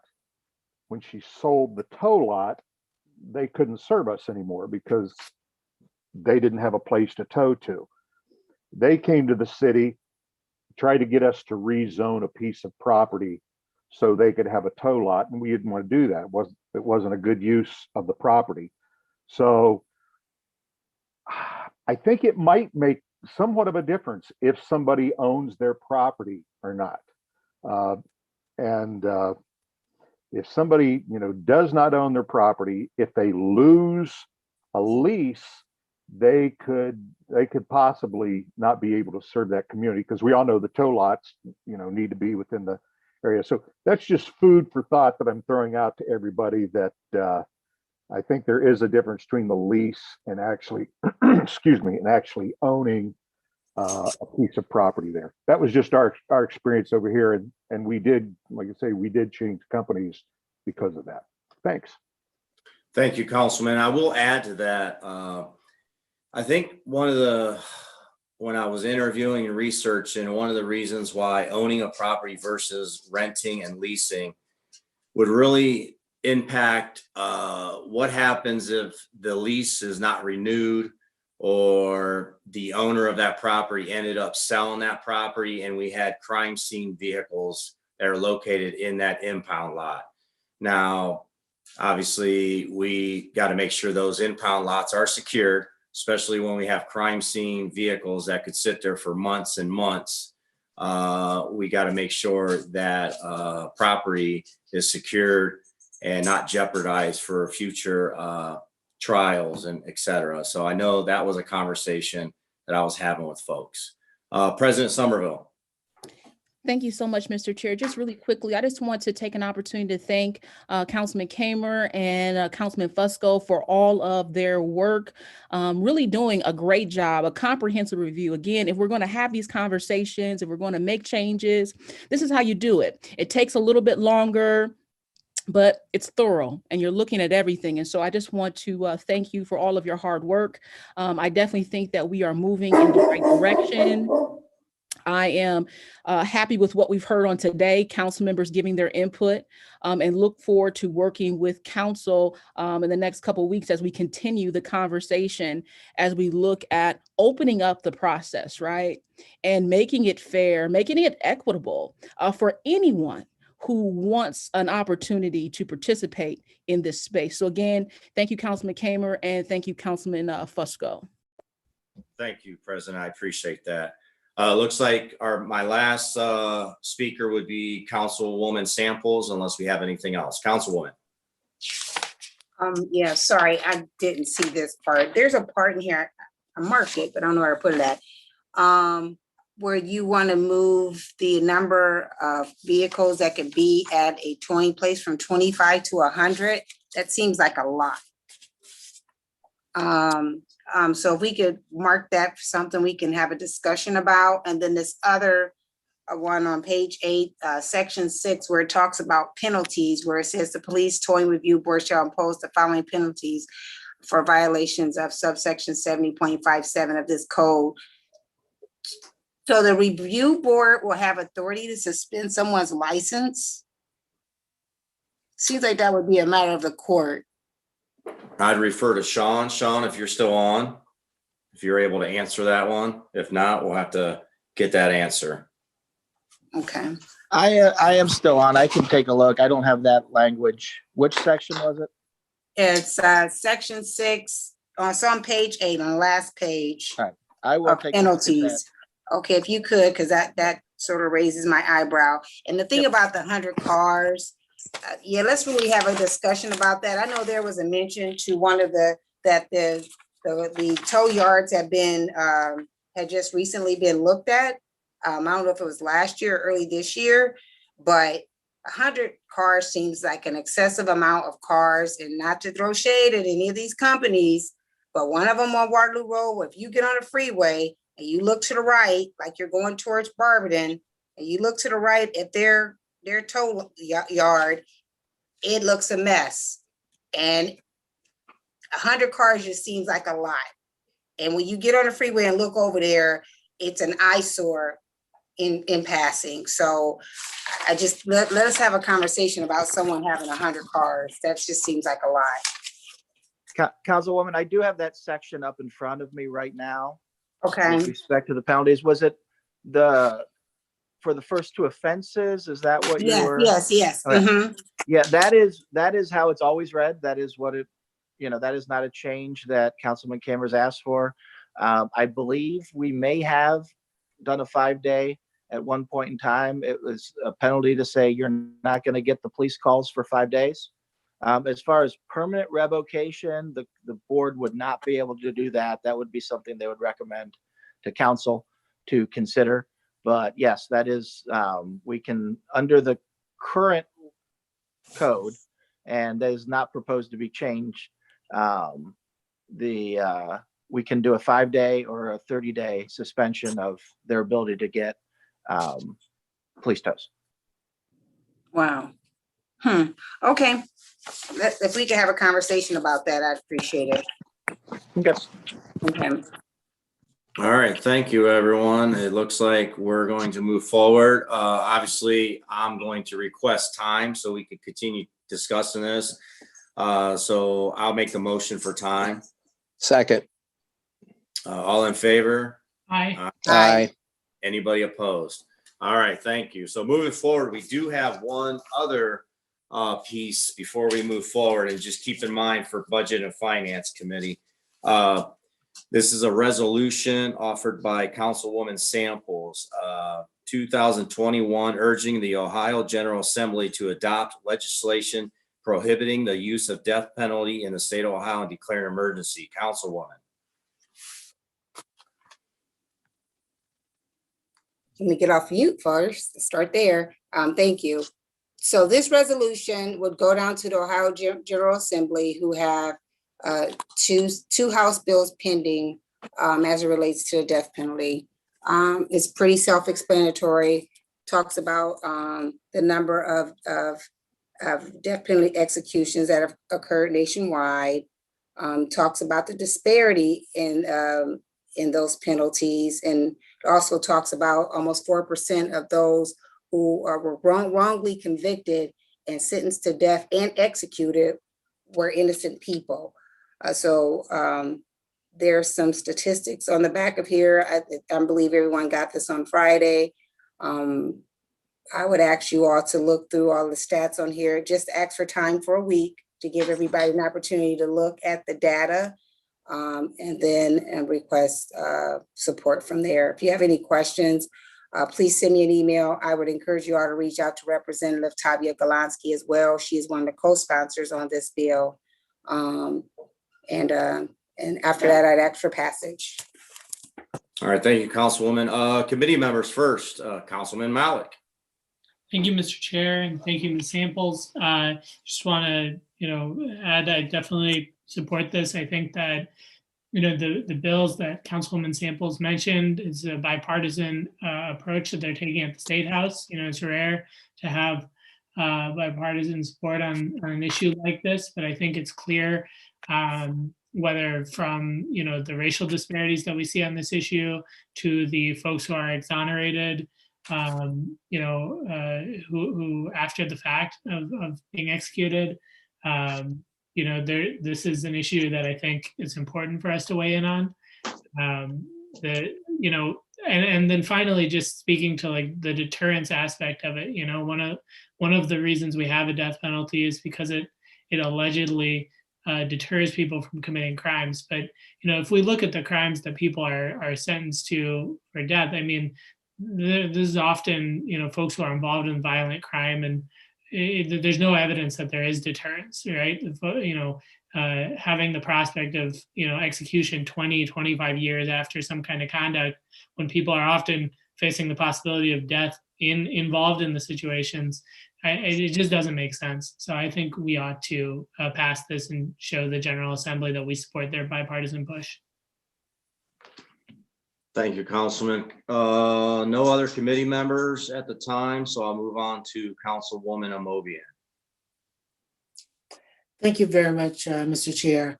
Councilwoman Samples, I would hope that we can do this as mayor and council as a whole, because, you know, we see so much evidence that when you are poor and you're on death row or whatever, you can't afford good legal representation. A lot of innocent people have just gone to death row. And I certainly support this. I am not a fan of death penalty in the first place. And if you have to do it, I just want to know absolutely 100% that you're certain that this is the person who did it. And I don't think that's always been the case. And I don't know if you can get 100% of anything. So I certainly support this, and thank you for bringing it in. Thank you, Councilwoman. Any other questions or comments in regards to this resolution? Councilwoman Fusco. Yes, thank you, Chairman Kamer. Yeah, kind of torn. I read over the legislation as well as the attachments, and understand the disparity has got to be addressed in terms of this, but and I really am torn because I raised Catholic, so you know, I want to say that, you know, that it's not appropriate. But then again, conversely, I am torn. My uncle's brother-in-law, Steve Ondas, in October of 1972, was gunned down. Akron police officer, 27 years old. Shortly after his death, his daughter was born. They caught the individual actually turned himself in that actually did the shooting, and he'll be up for parole. I was up in 2018, will be up in 2023 again. This is a tough issue, and I am truly torn in terms of, you know, what's right, what's wrong. But I do accept my responsibility as a legislator, and I won't be abstaining because it's a tough decision. I will be making a decision, but this is a tough issue for Akron City Council to deal with. And I understand whenever we bring in resolutions, this in fact is our voice. So I don't take this lightly at all. So I will be considering, and I respectfully request that request for time so I can seriously consider this. Thank you. Thank you, Councilman. Next, I have Councilman Freeman. I would probably chime in with Councilman Fusco. This is, I mean, it's an ominous issue, but and I know I'm not the only person on council that has lost a person to murder, and I don't think anybody in his right mind would say, yes, I like the death penalty. None of us like the death penalty. But you know, I too, I struggle with this, yet I believe there does come a time when a state must say, this is how heinous the crime is. But I appreciate, you know, it causes us all to stop and to ponder. So thank you, Mr. Chair. Thank you. I appreciate that, Councilman. Let me see any other. Oh, we got Councilman Neal. Thanks, Mr. Chairman. I just want to speak in regards to I appreciate this legislation. The problem that I have with the death penalty is that it is final. And I want to bring up an example that happened right here in our city on the campus of University of Akron, where a young man was accused of a heinous crime of rape. Young man by the name of Nathaniel Lewis. I don't know if any of you remember that. Nathaniel Lewis was accused by a woman of rape. 3 judges, they're now judges, Judge Allison McCarty, Supreme Court Justice Maureen O'Connor, and former Judge Beth Whitmore withheld evidence from coming into that court, the woman's diary. That young man spent 7 years in prison. What if he had been accused of the death penalty? It later came out where the woman's own diary exonerated that young man. That's just one case. There have been numerous cases of people, men of color, that have been murdered by the state because they were unjustly incarcerated. Now, I hear my colleague, Mr. Freeman, and if someone creates a heinous crime, you know what? They are incarcerated. But too many times, too many people that look like me have been murdered by the state. And I'm giving you just one example here in our city. Thank God that young man wasn't on death row. But these are people who live in our city, are from our community, that had that information and withheld it. And that young man had to spend 7 years of his life. So, you know, I know we say a lot of times these are just resolutions, but they are a statement from this legislative body on how we feel. And too many times, and we don't have to go outside of this city, we don't have to go out of this side of this state, where people have been unjustly found guilty, and then we find out, oh, and if it happens one time, it's one time too many. Other cases, like I said, I hear those who said if something heinous happened, but you know what? They're in prison for that. So I just wanted to put in that comment because some things we just can't waffle on. Thank you. Thank you, Councilman. President Somerville. Thank you so much, Mr. Chair. I appreciate the conversation thus far. But yeah, this one it's a tough one. I mean, personally for myself, I am blessed and grateful that I personally have not been impacted by losing a loved one to a heinous crime. But on a day-to-day basis, as a funeral director, I have met and sat with a lot of families that have. And so I can't imagine. And so for me, this is tough. And so I do appreciate the time just so that we can consider, you know, all angles of this. So thank you so much. Thank you, Councilwoman. President Somerville. I like what Jeff said, Councilman Fusco, torn. I am torn between this. From law enforcement background, from a long history of family having law enforcement, the national FOP always pushed for death penalty for police officers killed in the line of duty. As public safety chairperson, I think that's what I need to look out for. I am doing my research. If I'm not mistaken, I was told that it might involve any public safety forces, including firefighters, that they try to push for the death penalty. I know our state FOP tries to push for the death penalty. But nowhere in this resolution that I see anything in regards to family concerns or their opinions getting addressed. Usually the prosecution meets with those family members when something like this is being addressed or possibly being proposed as that death penalty in a case. So I am torn. I'm actually going to come out and say I'm probably a no vote on this, but I'm going to do my research, talk with some people, and then move forward. And, you know, our councilwoman said our state rep might be behind this and involved, and I will be picking up the phone and calling her to have that discussion. So thank you. I don't see anybody else with their hand raised. So I know Councilwoman Samples said she's okay with time. So can I get a motion for time? I'll make that motion. Second. I have a motion, a second. All in favor?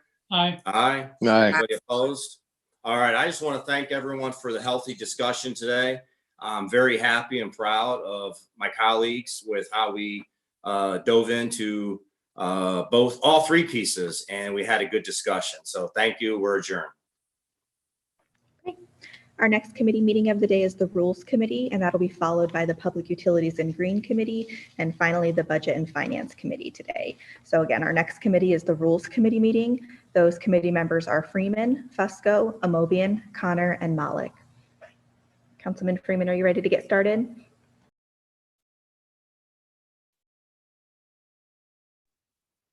Yes, ma'am.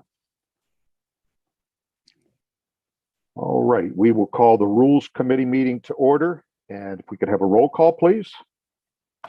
Freeman. Aye. Fusco. Aye. Amobian. Aye. Connor. Aye. Malik. Aye. All committee members are present. And entertain a motion to accept the minutes from the last meeting, please. So moved. Second. Okay, we have a motion, a second. Thank you very much for that. We have one item. This is a resolution urging Governor DeWine and the Ohio Department of Public Health to include funeral directors and embalmers in Phase 1A, small group of the distribution of COVID-19 vaccine and declaring an emergency. And I believe I will defer to President Somerville. Thank you so much, Mr. Chair. Actually, this is going to be quick and easy. So I'm going to take this opportunity to actually thank Governor DeWine, who actually just today in his press conference did allow what we are considered as last responders, as funeral directors and embalmers, to be included in that small group to receive vaccines. So I want to thank Governor DeWine. Also want to thank our association, the Ohio Funeral Directors Association, who has been advocating and lobbying for funeral directors and embalmers in the state of Ohio. So actually, Councilman Freeman, I just wanted to ask if we can just pull this item. Okay, very good. I can't believe that you weren't included from the outset. I know, right? Oh, wow. Yeah. And, probably a timely word too. We've appreciated the work of firemen and policemen, but then folks like yourself and a lot of other, directors for folks that had to go through a difficult time of death. And you folks have been there, and I think it's underappreciated. So thank you so much, and glad you're healthy. So, Sarah, do we need to take a vote to pull the item? You don't need to vote on that if the sponsor wants to go ahead. Yeah, pulled by the sponsor. Okay, thank you. Thank you, President Somerville. And I do not believe that we have anything else to come before us, and we are adjourned. Go ahead and move right into Public Utilities and Green. Those committee members are Swirsky, Freeman, Connor, Samples, and McKittrick. Councilman Swirsky is not with us today, so Councilman Freeman, you will be chairing this. Okay, we'll call the Public Utilities and Green Committee meeting to order. If I could have a roll call. Freeman. Aye. Connor. Aye. Samples. Aye. McKittrick. Aye. All committee members are present except for Swirsky. Very good. And if I could have a motion to accept the minutes from the last meeting. I'll make that motion. Second. I have a motion and a second. Thank you very, very much. We have two items. The first item is an ordinance authorizing the mayor or his designee to apply for and, if granted, enter into an agreement or agreements with the water supply revolving loan account for certain water supply capital improvement projects and declaring an emergency.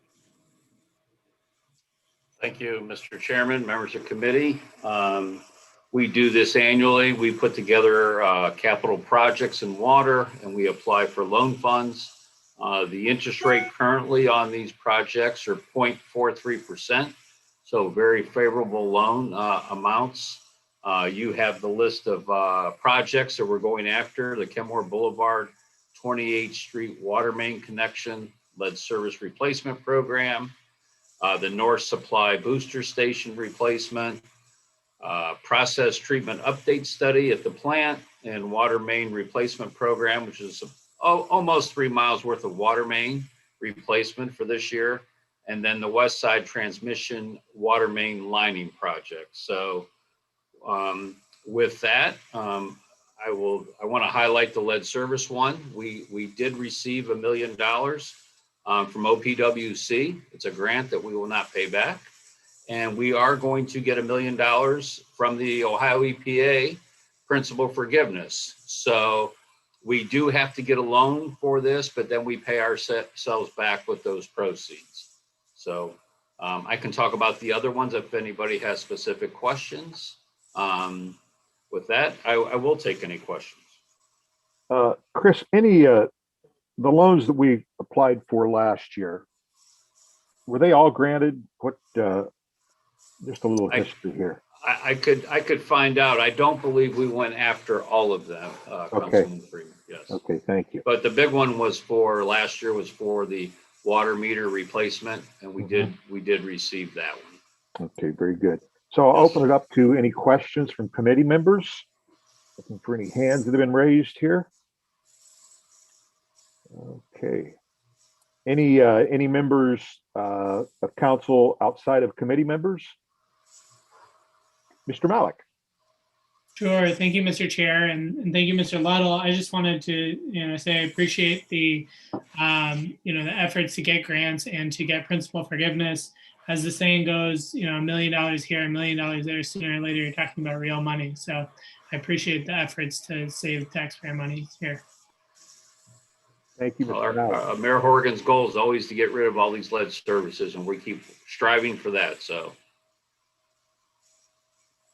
Yeah, I appreciate, I think it goes sometimes unnoticed too. We have a good team of grant writers and out there always scouring and looking. So, extend our appreciation. Any other questions or comments? Mr. Luddle, what would be your pleasure on this? Consent is fine, sir. Okay. So looking for a motion for consent. Motion for consent agenda. Second. So a motion and a second. All in favor, let it be known by saying aye. Aye. Aye. Okay, very good. Next, we have a resolution supporting West Creek Conservancy's Clean Ohio Green Space Round 15 grant application for Merriman Valley and declaring an emergency. Mr. Luddle? I'm actually going to let Mr. Segedy talk about this one. Oh, okay, very good. Mr. Segedy.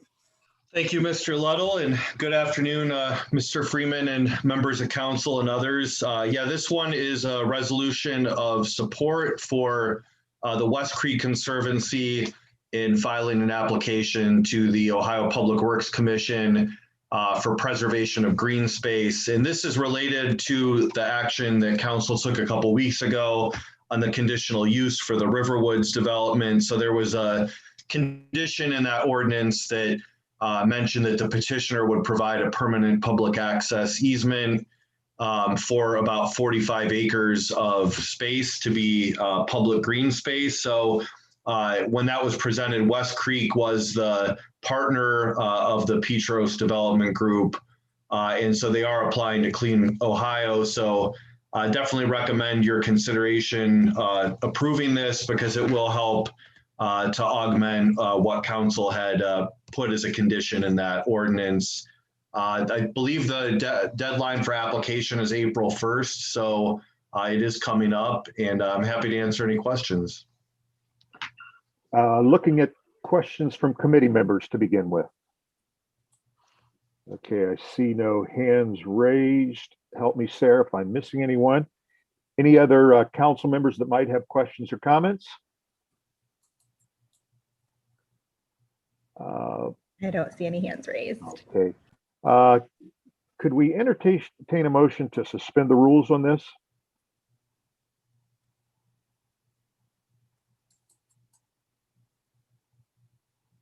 Anyone? Motion for suspension of the rules with a favorable report. Okay, and then Ms. Samples, we have a motion and a second to suspend the rules and issue a favorable report.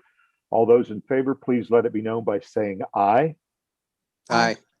All right, good. We get ahead of that deadline there. We can look forward to this. All right, I don't think. Could I do a roll call on that one? I only heard. I'm sorry, I apologize. No problem. Freeman. Aye. Connor. Aye. Samples. Aye. McKittrick. Aye. Okay, that passes 4-0. Okay, Thank very you. good. Thank you, Sarah. All right, we have nothing else to come before us. Mr. Fusco, I see your hand. Thank you. Thank you. I apologize. I had some technical difficulties on my side, but I would just respectfully request, I don't know if it's too late, I can do it tonight, but I'd like my name added to that last piece of legislation. It's a significant chunk of land in the Merriman Valley area, and I respectfully request my name be added. Thank you. Thank you. All right. All right, very good. We will adjourn here at 3:55. Thank you. Our last committee meeting of the day is the Budget and Finance Committee. Those committee members are Freeman, Amobian, Malik, Baylor, and Lombardo. Are you ready, Mr. Freeman? Yes, ma'am. Okay. We'll call the Budget and Finance Committee meeting to order. If we could please have a roll call. Freeman, Aye. Amobian, Aye. Malik, Aye. Baylor, Aye. Lombardo. Aye. All committee members are present. Very good. Do we have a motion to accept the minutes from the last meeting? So move. So move. Second. Okay, we have a motion and a second. Thank you very much. We have two items. The first is a resolution adopting an annual operating budget for the fiscal year 2021 and declaring an emergency. Thank you, Mr. Chairman. So this is the first of two pieces associated with the 2021 operating budget. If we could, I'd like to go through both pieces, and then we do have a presentation that we'll be making associated with the budget. But the resolution piece is passed every year in conjunction with the appropriation ordinance that establishes the 2021 operating budget. Okay, very good. And we'd be asking for time on all of these, obviously. Understood. Motion for time. Second.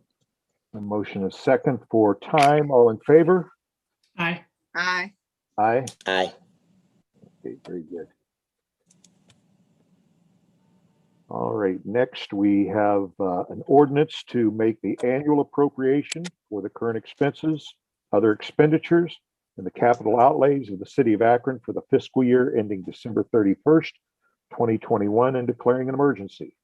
Thank you, Mr. Chairman. So this is the appropriation ordinance itself, which establishes the funding amounts for each department and fund combination for the various funds throughout the city.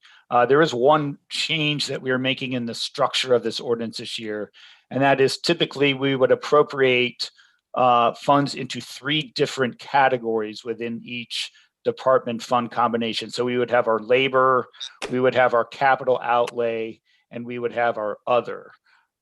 We are combining the other and the capital outlay just to make it easier. We frequently have to do a lot of adjustments between those two, especially within the capital budget funds. And there just isn't a lot of value added from having those separate categories. So as part of our Workday implementation, when we built our budget structures for the new application, we kind of combine those into one bucket. So we will now be appropriating labor and then other separately in two buckets instead of three, if that makes sense. Okay, probably a question, if a council person wanted to see, the true bifurcation, that's available, I'm sure. Okay. Yes, yeah. So it will still be captured within the accounting system. You just won't be appropriating for it that way. Okay, very good. Yeah. All right. Questions, comments from committee members? Any other council member have a comment? I'm looking here. Do not see any hands. Am I missing anything, Sarah? I don't see any hands raised. Okay, very good. What are the wishes of the committee? I'd like to make a motion for time. Time. Very good. Second. Motion second for time. Thank you very, very much, Mr. Fricker. Mr. Fricker, you have more that you would like to add? Yes, so we do have a brief presentation that we typically do in coordination with the budget. If you allow me to share my screen here, I will bring that up. Okay, can everyone see the document on the screen now? Yes. Okay, yeah. In fact, before we even get into this, let me jump over quickly to the budget schedule. Let me see if I can zoom in a little bit here.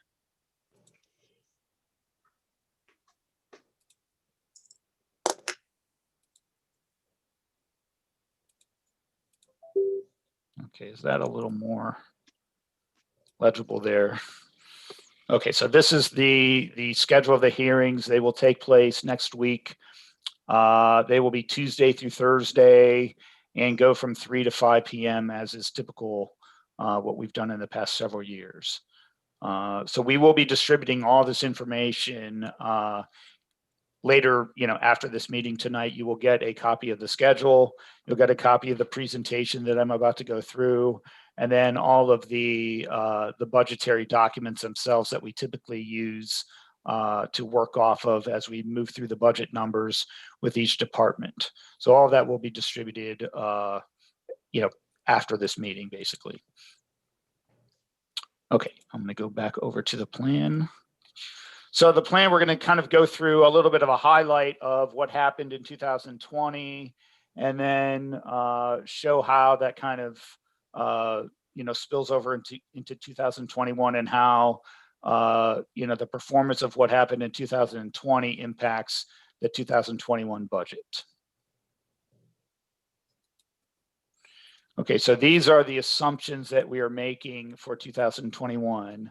That we will have income tax growth of about 2%, which is, a fairly typical number for us. Now, obviously last year, due to the pandemic, we actually saw a decline in our income taxes. So we feel this is a pretty conservative number. We had a 2% drop last year. We expect to see about 2% growth this year, which should get us back to what we budgeted approximately in 2020. We expect the local government fund revenues to remain stable. They did remain fairly stable last year. We expect those collections to come in pretty similar to what they did in 2020. One area where we do expect to see an increase is with our property tax revenues. So as you know, I'm sure most of you on council are aware, our assessed valuation was reevaluated this past year. The city of Akron saw about an 11.3% increase in its assessed evaluation. So conservatively, we expect to see, a large portion of that.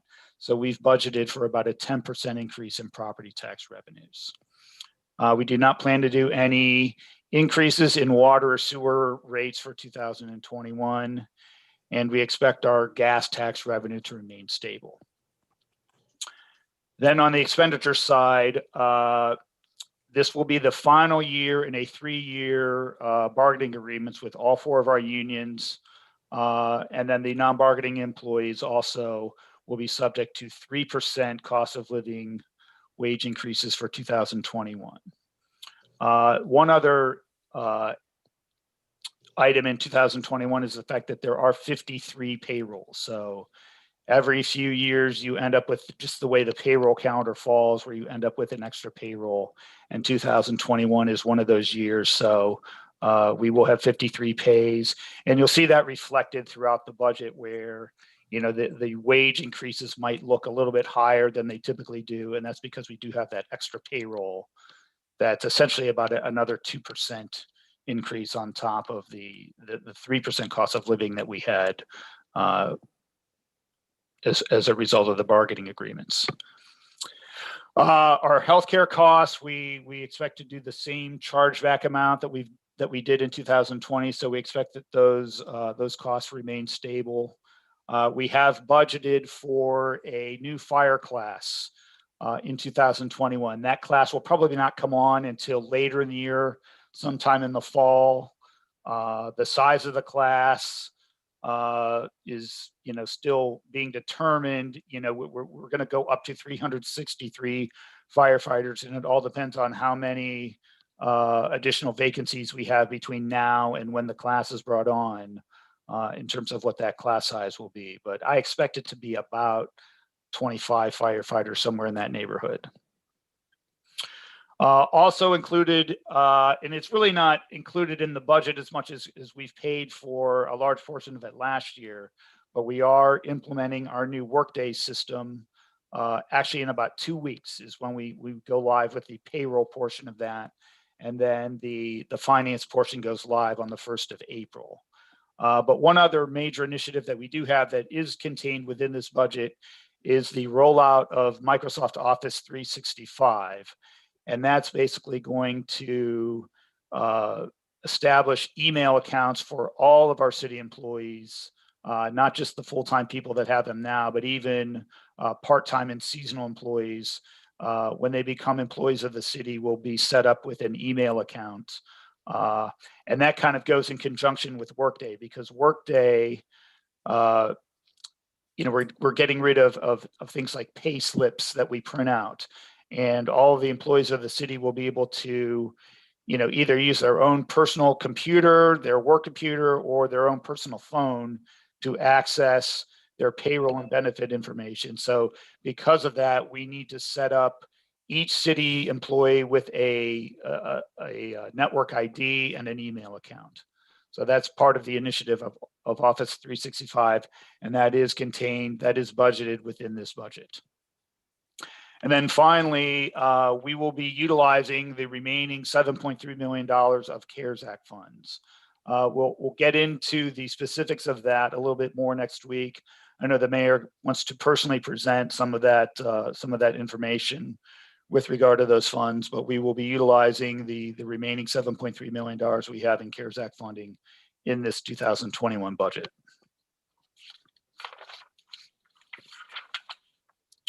Okay. The next page is something that we include every year, and that's just a description of the various budget categories for each account. And as I mentioned, the change that we're making with the ordinance concerns this area down here, which is capital outlay.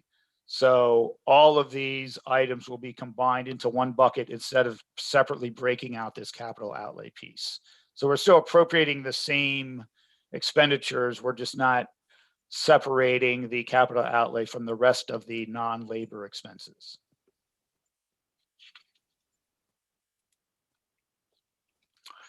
Okay, so here is a look at our general fund. Is that big enough for everyone to read? I mean, I'm okay here, Steve. I can't answer for everyone else. But... Okay, let me see if I can zoom in just a little bit more here. I'm okay with it. Can you guys see it? Okay.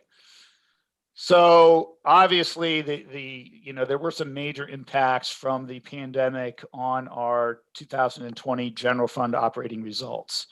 As you can see, we began 2020 with about a $9.9 million fund balance. Our taxes ended up coming in about 2% less than what they were the previous year. But we did receive down here in this miscellaneous category. This is largely due to the workers' comp dividends that were distributed to all of the various cities in Ohio, in fact, all the employers in Ohio. And the city received about a $9 million distribution of workers' comp refunds. And that allowed our revenues to be up about $177 million last year. And then our expenses were significantly lower than what they might have been because we were able to utilize the CARES Act funding to transfer some of our safety labor costs, police, fire, and dispatch labor costs off to the CARES Act fund. So you could see that we had actually lower expense numbers in our labor categories in 2020 than we did in 2019.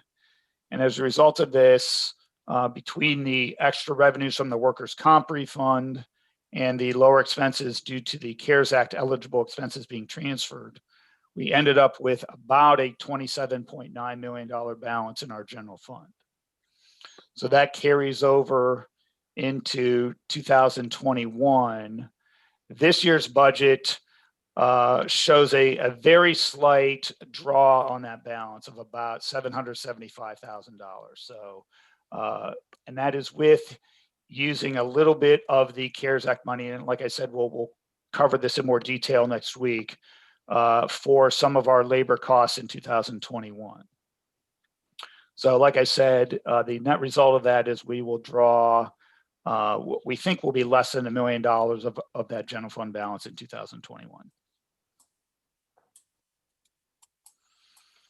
Okay, so here's kind of the typical makeup of our revenues and our expenditures within the city.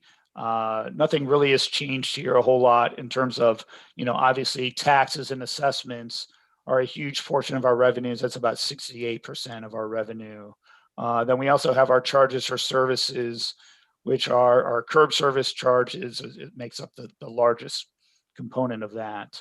And then on the expense side, you can see that the bulk of our expenditures in the general fund are wages and benefits. That accounts for about 72% of our general fund expenses.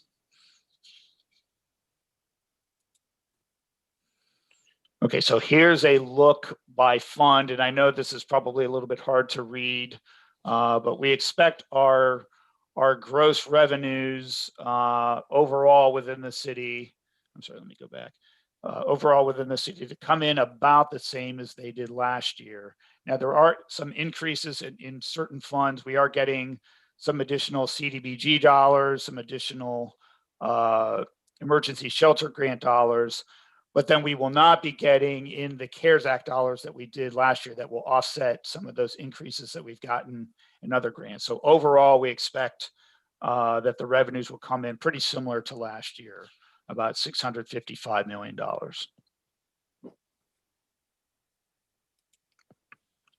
On the expense side, you'll see, the overall budget is about $689 million. And that is a large jump from last year. And that's primarily due to the fact that we have a bunch of carryover balances for items that we did not spend last year that we're going to spend this year. And those additional grant dollars that we got, within CDBG and emergency shelter. We're going to spend down some of the issue $4 that we did not spend last year, spend those into 2021. And then again, the CARES Act dollars will also be spent down in 2021. Okay, and then finally, this is a look at our budgeted employees. So we are budgeting 1,941 employees, which is about a 20 employee increase over last year. And I have another slide where I'll show the breakdown of those 20 additional positions. Currently, we have about 1,833 employees. We had 1,832 at year end. And as I say every year, it's pretty typical that we typically have around 100 vacant positions at any given time. And so this year it's about 109 positions right now. And that's fairly typical that, when you have a large organization like the city that has a number of different departments, that you have, vacant positions that are open at any given time. And like I said, it's typically about 100 positions. And let me go. So here, let me zoom in a little bit here. This is the makeup of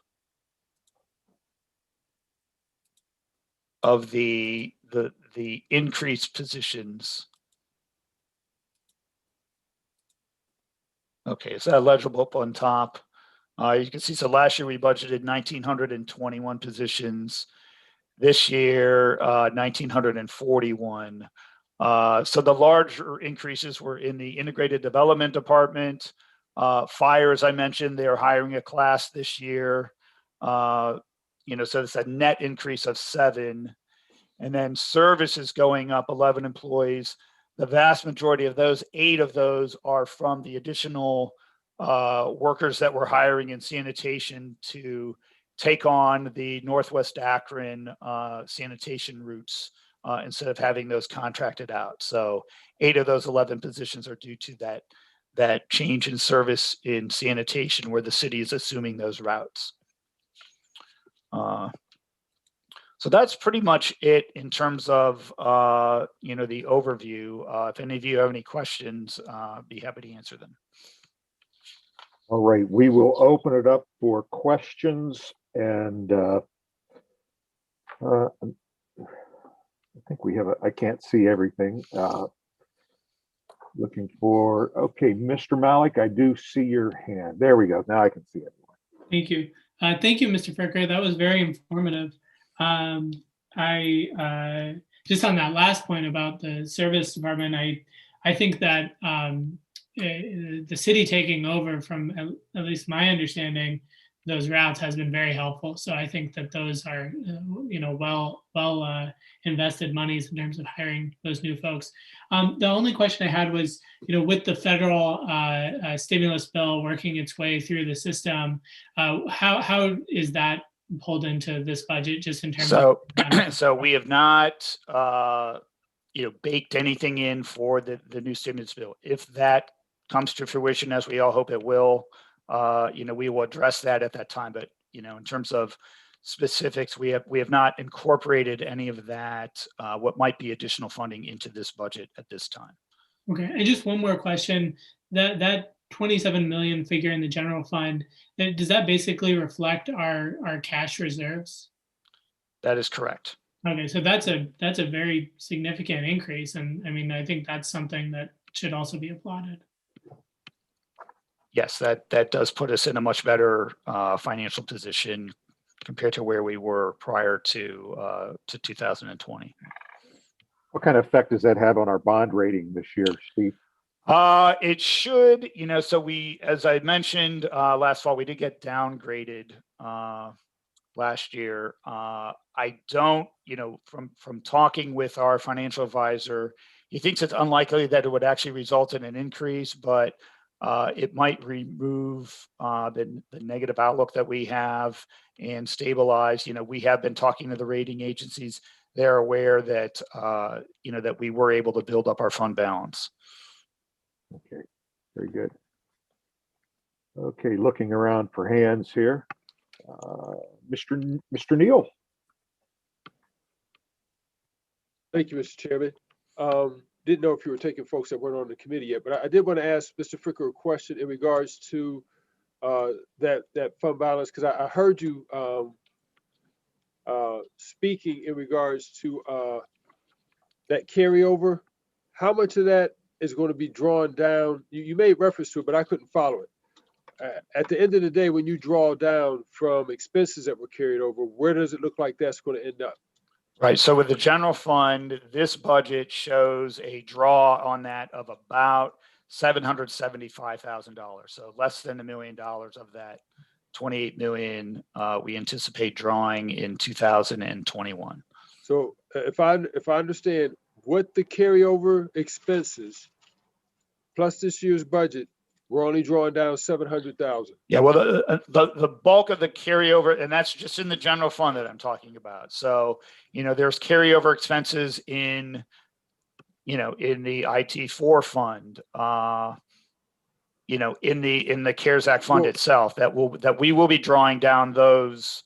You know, the CARES Act fund, we anticipate drawing the entire amount down. Yeah, I'd like to get a better understanding of that, about how much of it could we keep within our, I know rainy day fund isn't the proper term, but our reserves, how much of it could we work to keep in our reserves? And with those being CARES Act dollars, at what liberty are we to direct those funds? You know, I've heard of other communities that have done other things with them. So yeah, at another time, if we could get more insight on that, please, sir. Okay. Yeah, and like I said, we will be covering, you know, the CARES Act and the detail behind what those dollars will be utilized for next week as part of the hearings. We're going to need a little bit of additional education because of CARES Act next week. So. Okay. Okay. I am looking around here, and Sarah, am I missing anyone? Councilman Malik has his hand raised. Oh, yes, Councilman Malik. Thank you, Mr. Chair. I just had one like comment or thought. I know that we're going to go into detail next week on all these issues, and I think that's obviously time well spent. I think those were our last in-person meetings of last year, so that kind of I was reminded of that. But I was thinking that it may also be positive once we've had that in-depth discussion to maybe set aside some time that council can itself kind of reflect on those discussions. So I was thinking, if it would be possible to schedule another session, maybe 3 to 5 next Friday or the following week, maybe that's something that would help us kind of take a little bit of a deeper dive, but it's just a thought or an idea. Yeah, I'd probably encourage you maybe to have a conversation with President Somerville, and we can weigh that amongst ourselves then. All right. Sometimes I miss the little yellow hand because my eyes are 64 years old. So I'm looking here.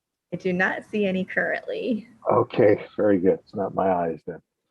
Okay. Okay, well, we look forward, Steve, next week to our time together. And if there are no other comments, we will continue to, or we've already voted for time on this, I believe. Is there anything else to come before us? Okay. Okay, thank you, everyone. Thank you very much. And we will adjourn at 4:21. Thank you. Thank you. That is the final committee meeting of the day. Council will meet at 7 p.m.